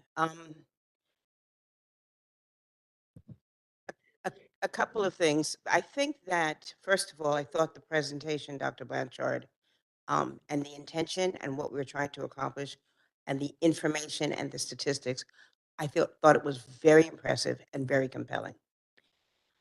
I also read all of the letters and the concerns. And one of my biggest concerns is, why is there such a disconnect in terms of the intention, what we're trying to accomplish, the benefits of this program versus the concerns and the perception of the potential harm. So I think my first question is to the presidents of the institutions in terms of where you stand on this as far as this proposal and what problem were we trying to solve? Because my next question is going to be, why is there such a disconnect in terms of the faculty and the students feeling that they have not gotten enough information or had enough input? So my first question really is to the presidents, where do you stand? Because you each represent an institution and you're leading institutions, and I know you have tremendous concern about your students and their success.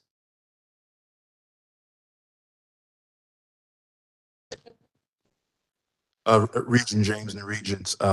Luckily, CT State's not included in this measure, right? So we get to sit back and learn. I do have questions. The difference between physical textbooks and ebooks, and what does that mean for our students in terms of its delivery and refund and all of that. And I'm not sure if that's been, advantage students in terms of the fine print to the point of region about Ducci.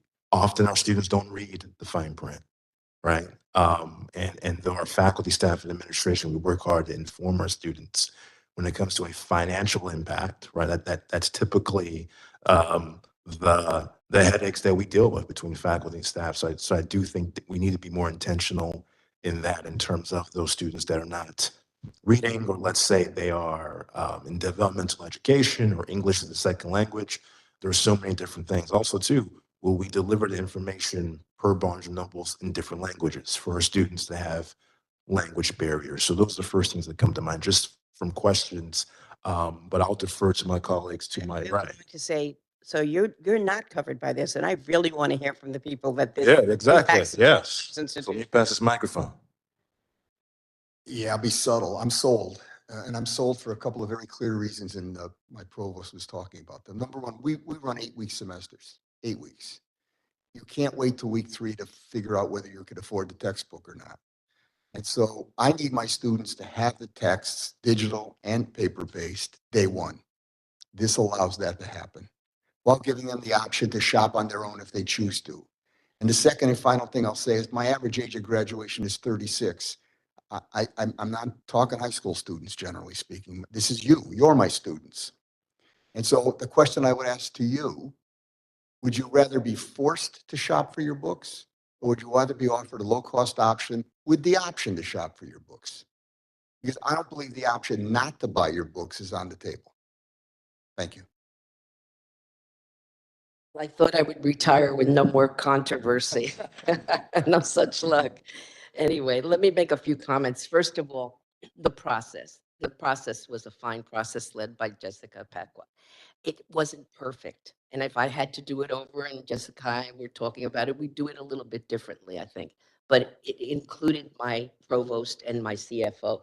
You can't get anyone more difficult than my CFO in asking questions and probing and being involved. So I felt when he came back, or they came back with the information to the campus, that they had done due diligence on this. So a word about the process, I think I can affirm that. The second thing is that you heard from Dr. Simon, who's a professor of sociology at Eastern. He is probably one of the most respected people on campus. When he and I disagree, I listen very carefully. And he has given he came as a very young faculty member to Eastern, and instantly he connected with my students from modest backgrounds, my poorest students. And his concern that he shared with the faculty and with us was the cost of books. We're talking 10 or 12 years ago, and what could he do to help them, because he was finding that we had books in the library, so that they could use those if they didn't purchase their books. Most of them spent their financial aid money on everything else, not on their books. They weren't doing well in class because they didn't have books, and he came to save the day at Eastern. The statistic that you heard, that's 36% of our courses don't require books, is because of OER, the alternative resources that he has passionately, just talked about with the faculty, and asked them, if you can find an alternative to this expensive book, would you do so? And the faculty has listened because he's been such a strong advocate. Now, ask the question, would those faculty members today choose a book if there was another option for the student? I leave that question open. But I want to say, Dr. Simon, that the work you've done at Eastern has saved students hundreds of thousands of dollars. That's why he's here, because he's afraid that this may, and I don't want to speak for you, but it was in your testimony, faculty are afraid that what we've done at Eastern may be eroded by this to the not to the benefit of the students. And so OER, we've talked about it at Eastern, and we want to continue to protect that option for the students, even if this program is passed. The third thing I wanted to say is that I am personally offended by people who talk about my students that they can't make a decision, that they're not smart enough or they're not prepared enough. I have very smart students at Eastern. They can make this decision. They can do the math every semester and figure out whether they should opt in or opt out. I don't have any worries about that. But I do think Carla made an excellent point, and that is that it is my responsibility, the next president and the team at Eastern, to communicate to the students. It'll be very hard at first because we have all 4 classes, but eventually, once the freshmen understand, Carla, what it is, they will be fine for 4 years. But we have a lot of work to do, second and third year and fourth year students. This is all about communication. It has to be in the orientation. It has to be in every club and organization. It has to be the CFO making presentations. I make presentations. We've laid out the communication plan, Carla, and I believe that at Eastern, I can't speak for other universities, that we will make it known that you must do a calculation at the beginning of every semester. And we will have professors who will help us make that calculation with the students. So for those reasons, I do believe that this program will be advantageous. The final thing I wanted to say is that I have worked with Barnes & Noble for my entire almost 20 years at Eastern. Corporate America, we talk about corporate greed, we talk about, companies in a capitalist society and what they do. Not Barnes & Noble, not in their relationship to Eastern. They have been uh, supporting scholarships at Eastern. They have been giving us money for events. When money has been tight, I've asked them if they would support an event, and they always do. They come through. Every time a new person comes to Eastern in the bookstore, they always say the same thing, the person who's leaving. I really felt like I was part of this community. They didn't feel like they were a Barnes & Noble employee. They're integrated. So they love our students. They help our students with issues. I have faith that if there's something goes wrong with this along the way, that Barnes & Noble will come to the table and make it right for the students, because I think they want these contracts at our universities. They're not stupid.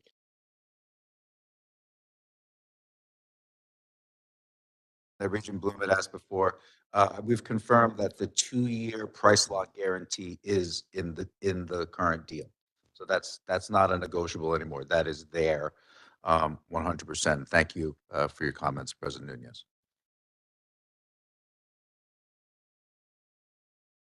Yeah.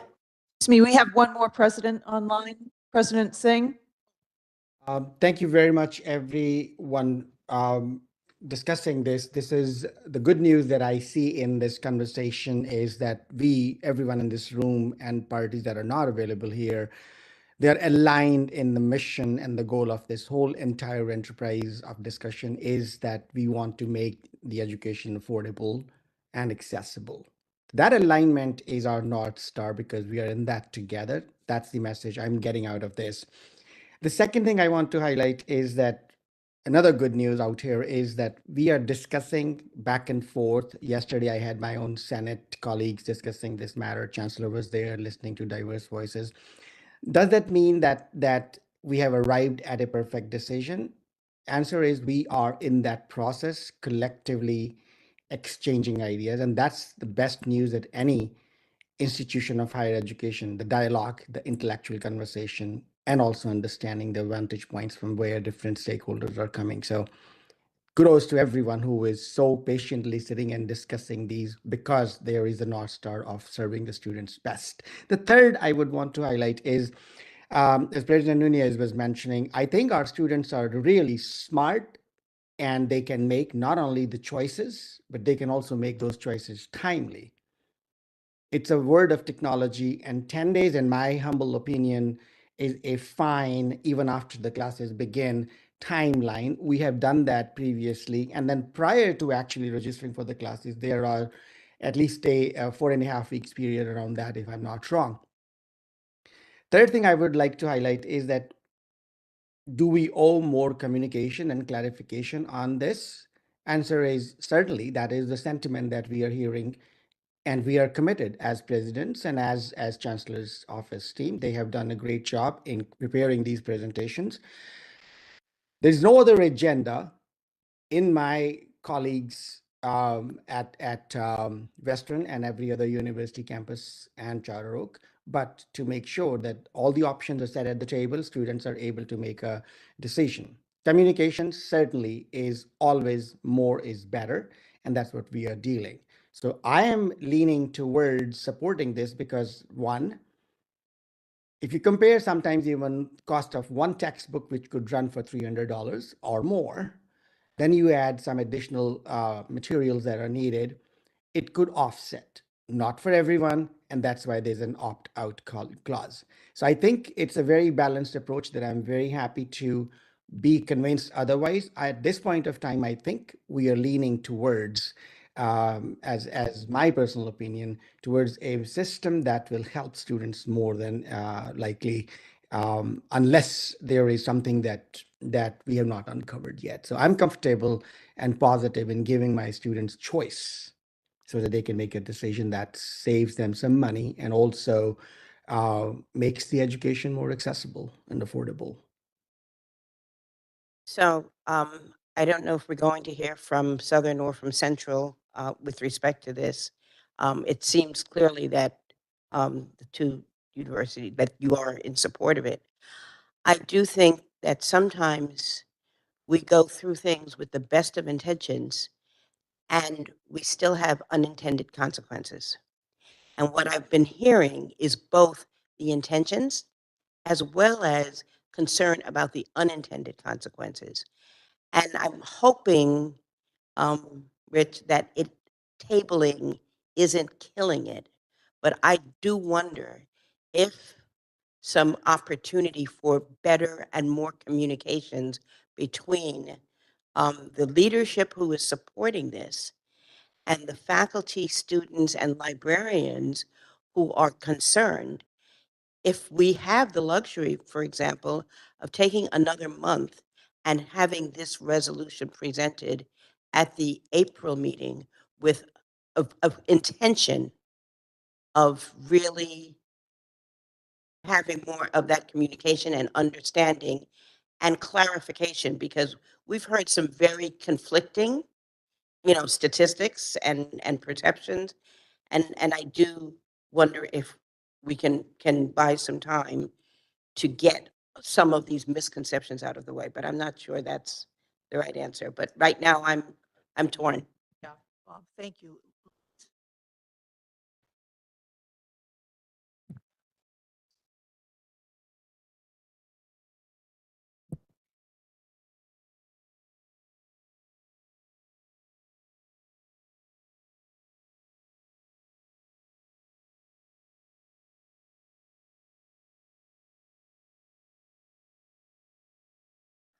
Ted, can you speak into the mic?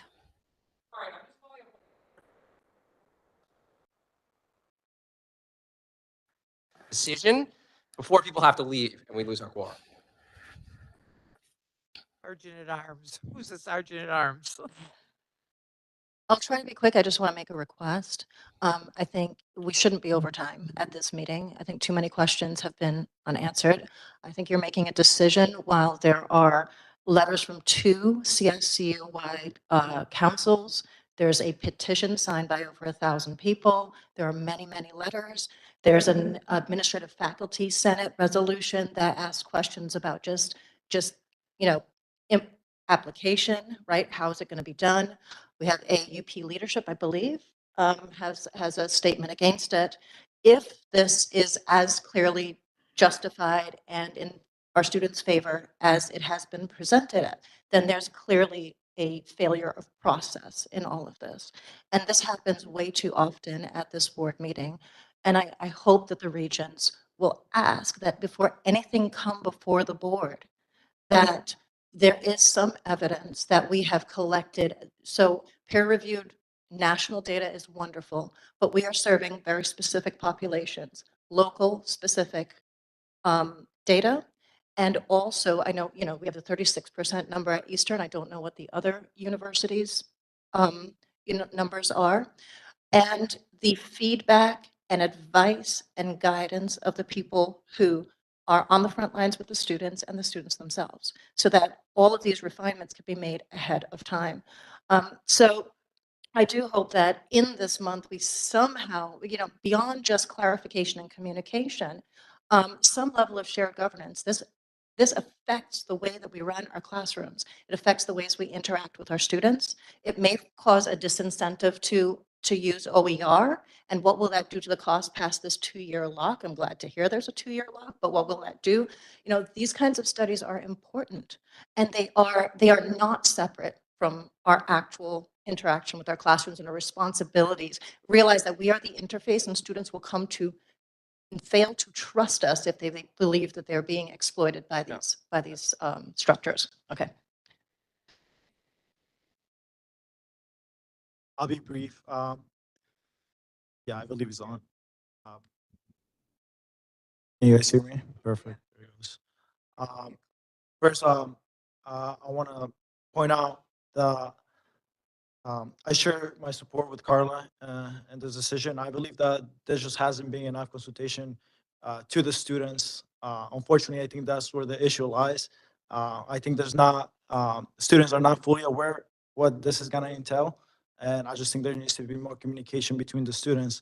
I'm all for this. This seems like a wonderful program, but if opted in, I believe that there's a problem with the opt-out, and I feel like a lot of students are just gonna, unfortunately, be part of the program without even knowing. And I think that there has to be more communication moving forward with the students. So that's all.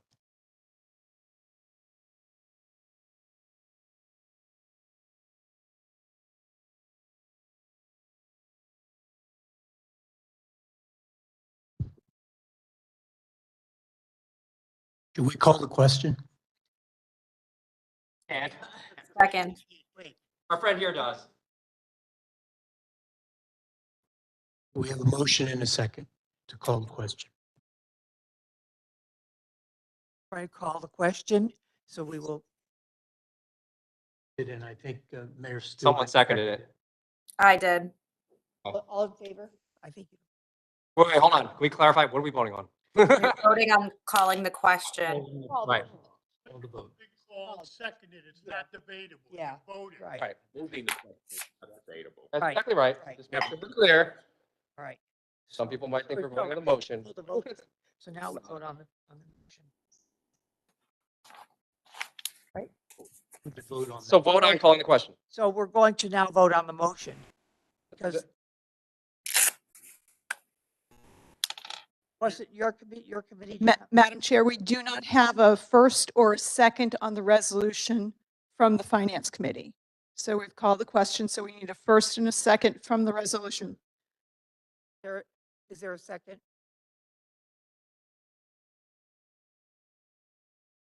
We've called the question. It's been first and seconded. It's going to a vote. So Regent McCarthy has firsted the resolution for the Barnes & Noble contract. If we have a second. Oh, is there a second for that? This is just to put it for a vote. Madam Chair. Contract. The contract. We just, the motion acceptance is of the.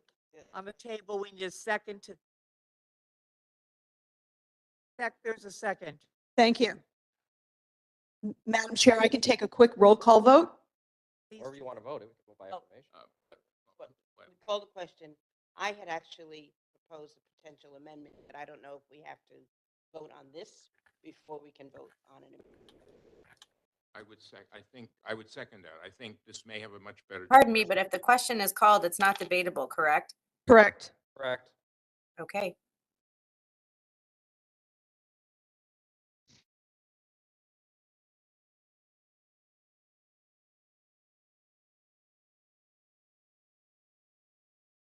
Question. Vote and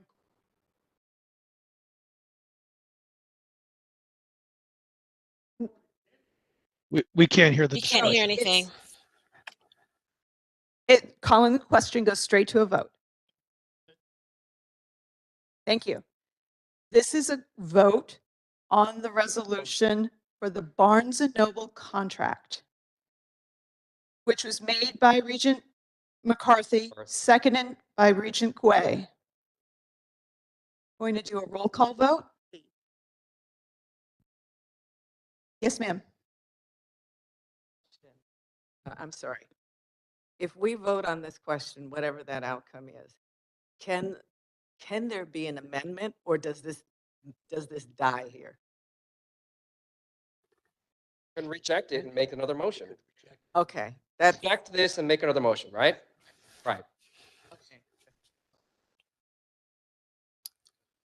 I'm still on, what are we voting on? The motion as written. Okay, as it is. As it is. As it is. Right. You don't want it, reject it. Without a possibility of an amendment at this point. Too late. We, Can't. It's too late for an amendment. Too late for an amendment. But you can reject it, and then someone else can move for an amendment. yeah. Yes. So would you please the roll call vote? Roll call. We are now once again voting, roll call vote. I'm going to call your name straight up, straight down on the motion for the Barnes and Noble contract as presented to you in the packet, in the board packet. Ready? Yes. Okay. Pierre Ryan, Yes. Regent Balducci, Regent Bloom, No.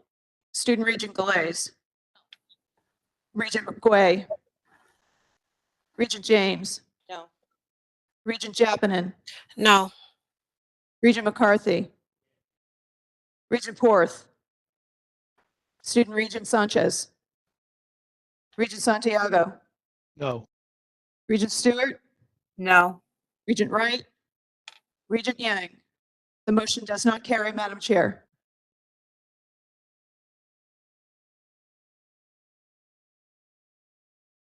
Second. I'm sorry, who did the second come from? Oh, Regent Porth, thank you. All those in favor of tabling this? Everybody saying aye? Aye. Can we, I don't think we we understand don't- on the online. not- We're not sure what's Yeah, happening right sorry. now. What are we tabling? Whatever's being said right now, we cannot hear Can't anything. hear. The motion should be to postpone. To postpone it. Yes, postpone. To My postpone. motion to postpone this till April for a special session to be called to discuss this matter. And it was seconded by Mr. Porth here. So we're voting now on, The we're voting motion's been now on, rejected. we're voting now to reconsider this option in a special meeting in April. Is that the motion? Yes. That's correct. Yep. All those in favor? Aye. Opposed? Nay. One nay. 2 nays. How many nays? 2 nays. Abstentions? Motion carries. Madam Chair, just a clarification, when we meet again, we're not restricted to just reconsidering this current recommendation that we voted on. We can consider other options. Is that accurate? Okay. Thank you. Postponing, I guess. Right, is there any, all right, so we will now move on.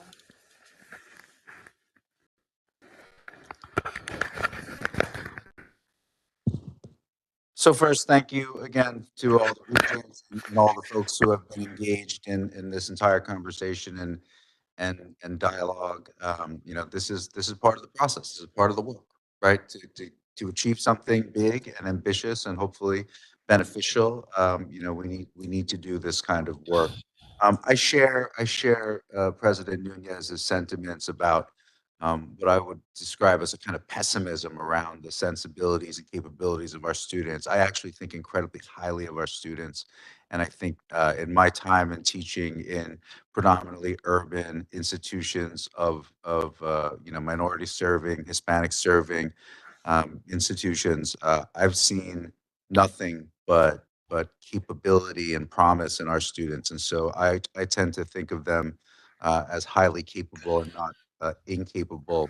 I think that we have, I just want to be clear. I want to make sure we're clear. We will do the bidding of the board, obviously, but I would be remiss if I didn't note that this new timeframe that we are working with does significantly alter our timeline for potential implementation, and that there are significant ramifications. And so I would encourage an expedient scheduling and conversation. I would ask for explicit direction and guidance from regents in terms of what questions and what else needs to be satisfied, lest we be poking around in the dark trying to answer nebulous questions. We need to know what gets us to yes if we are going to actually try to get to yes, or else it is a wild goose chase. And frankly, it is not a good use of our time as a board or as leaders across the entire system. We want to do what's good for students. And so ultimately, this does potentially, if this does not move forward, then there would be, again, a change of course, and individual institutions would then be asked to determine their pathways with their bookstore operators individually without the engagement of the system office. And so the terms would be what they would be, timelines would be what they would be, and we would just go back as if this had not moved forward in any way. So I wanted to make sure that I was clear and on the record with that. Fair. Mayor Stewart put a note in the chat up above, and I just want to clarify this. If and when we meet again to discuss this topic, we will not be reconsidering the recommendation that we just voted on, correct? We will be looking at other options. My opinion is that we would look at other options. We may come back to something similar. Right. That's, again, will be part of the options. Yes, sure. Mayor Stewart, is that what you understand?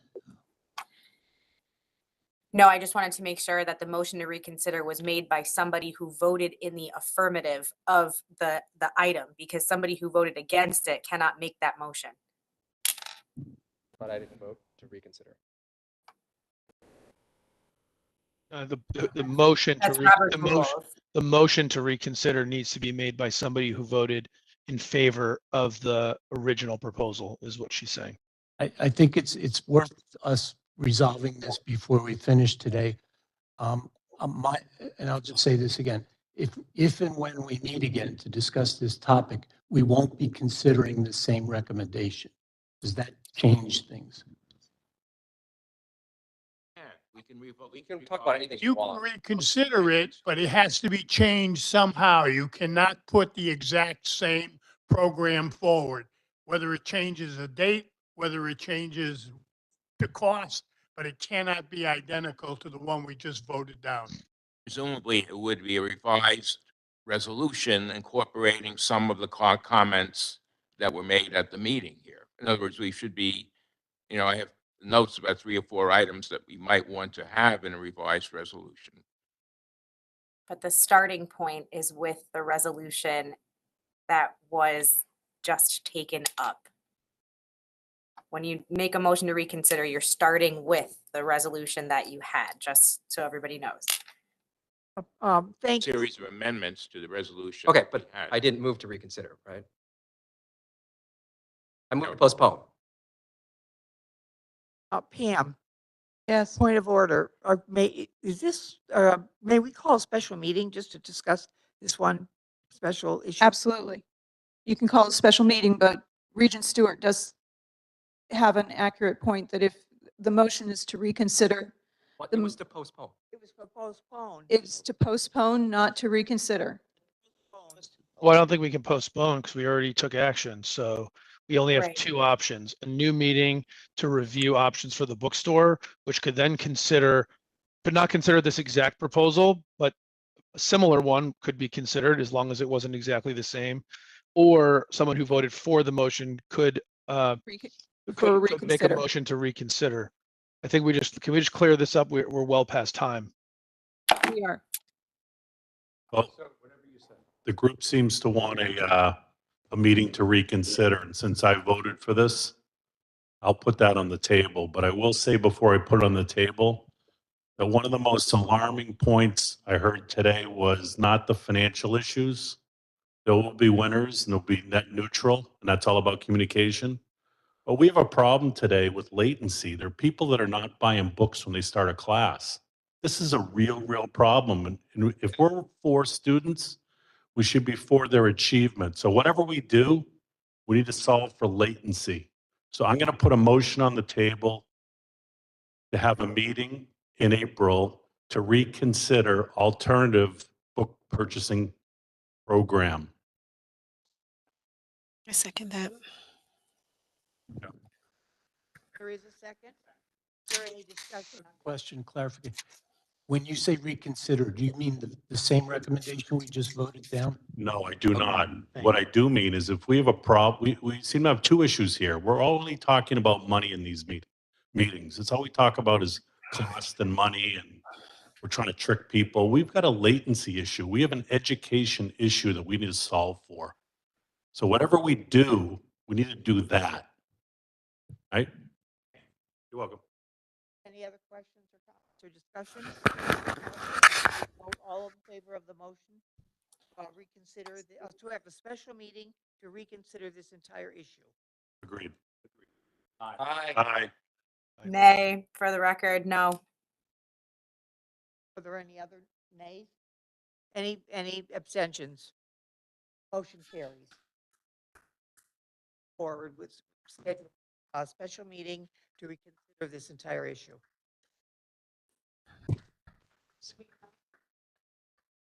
We're on committee reports now. I believe Ira, as chair of academic and student affairs, you're up.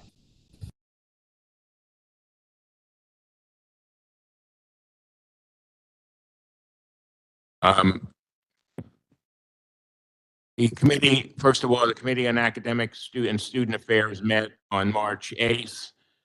Present were Regents Bloom, James, McCarthy, and Porth, and Professor Sasenker. We thank the board for the approval of the consent agenda, which contains a number of items put forward by the committee. I want to comment on two of the items, or maybe three of the items, very briefly to bring to the committee's attention. The new master's program in criminal justice at Central is designed to provide professionals working in the field with the knowledge and skills required for leadership positions and advancement in the criminal justice field. I think from every news report we read, it's most important to have highly trained leaders in the criminal justice area.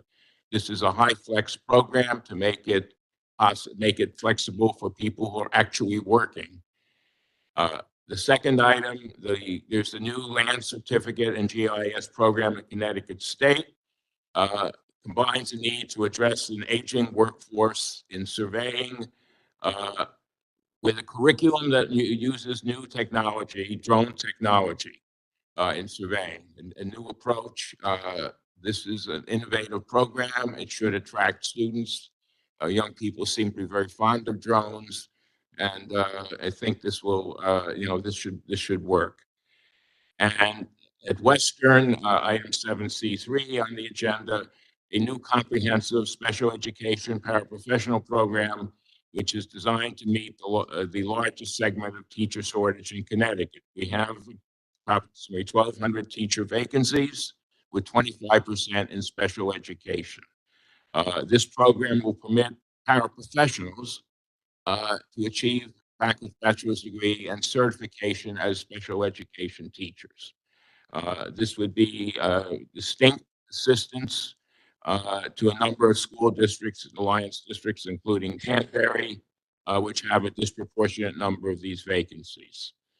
And finally, at Western, a new concentration in the MBA degree program in cybersecurity, which is obviously an important field these days, and with AI and a lot of other things happening. Finally, the honorary degrees, there are 4 honorary degrees that were approved.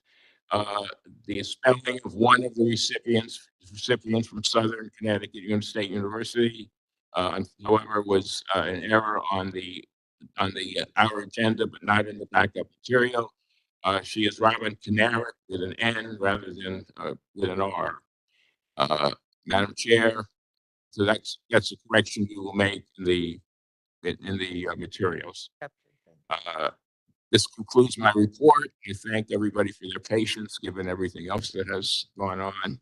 But I think we actually we have a number of important things moving through academically. So we are not sitting, we are doing things. And I think it's important to recognize that in the midst of all the other. But thank you, and we will make that correction. Yep. That addition. Thank you, Madam Chair. Thank you, Regent Bloom. The audit committee, I don't believe there's a report from Chair Wright. Rich, I don't think you have anything further to say. Thank you. Human Resource and Administration Committee, Sophia, I believe you're still here with us. Thank you. Yes, I'm here. Thank you. Thank you, Chair Ryan. Can you hear me? Yes. Okay, awesome. The Human Resources and Committee met on March 18th. During the meeting, we received a summary report on HR shared services from our interim assistant, Vice Chancellor for Human Resources and Labor Relations, Lori Lamb. Her report included her information on her gathering process, the issues found, and recommendations she has made as a result. And a copy of the report will be included with the minutes of this meeting. So that's all I have today, and that concludes my report, Chair Ryan. Thank you. Thank you very much. We have no report from the Executive Committee. Forward, before I call for a motion to move to executive session, let me state that the board will move to executive session for the purposes of discussing items covered in Connecticut General Statute 1-210B9, records, reports, and statements of strategy or negotiations with respect to collective bargaining. No votes will be taken in executive session. Additionally, there may be action or votes by the board following executive session. So please stand by and we'll be back. Chancellor Chang, Jessica Paquette, Danny Iannello, Lloyd Blanchard, Adam Joseph, Lori Lamb, Vita Lippman, and Chris Engel are asked to join the regents in executive session. Therefore, allow me to call for a motion to move to executive session for the purposes I have described above. May I have a motion? So moved. Is there a second? Second. All in favor? Aye. Opposed? Motion carries. The live streaming has been paused. Now going into executive session.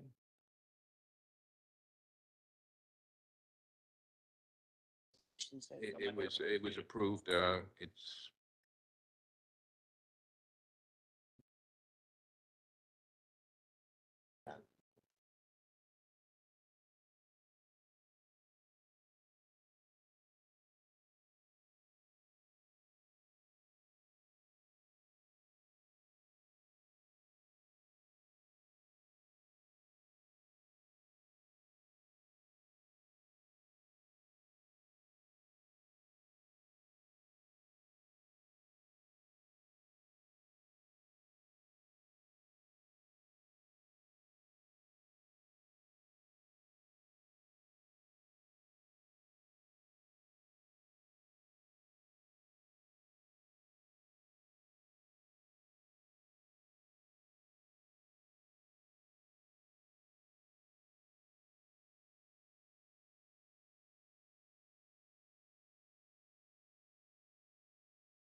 Well, this is a learning.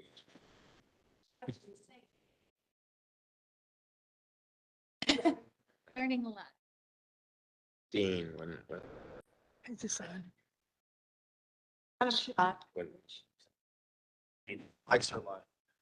Madam Chair, we're back in session. Good afternoon. The live stream will begin again. Based on the discussions just concluded in executive session, I put forth the following resolution as a motion to approve. I'd like to ask the secretary to read the motion.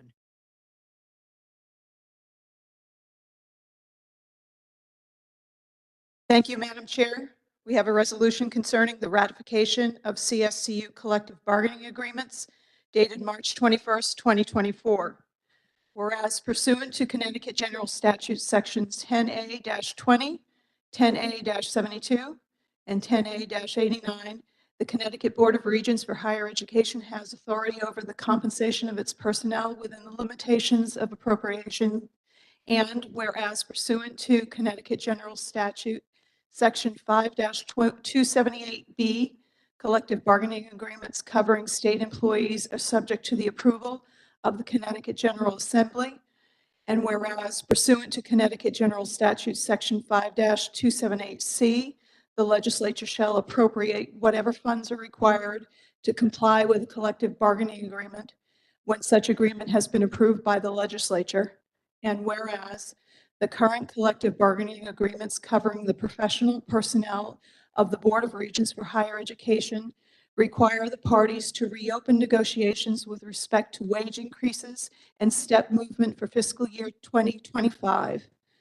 And whereas pursuant to the agreement negotiated between the Connecticut Office of Labor Relations and the State Employees Bargaining Agent Coalition, tentative agreements have been reached with the bargaining units representing the professional personnel of the Board of Regents for Higher Education. Now therefore be it resolved that the collective bargaining agreements listed below are hereby ratified and adopted, subject to approval by the Connecticut General Assembly in accordance with Connecticut General Statute Section 5-278, with copies of said collective bargaining agreements attached hereto and incorporated herein. 1. Tentative agreement between State University Organization of Administrative Faculty, Local 2836, Council 4, AFSCME, and Board of Regents for Higher Education, dated March 5th, 2024. 2.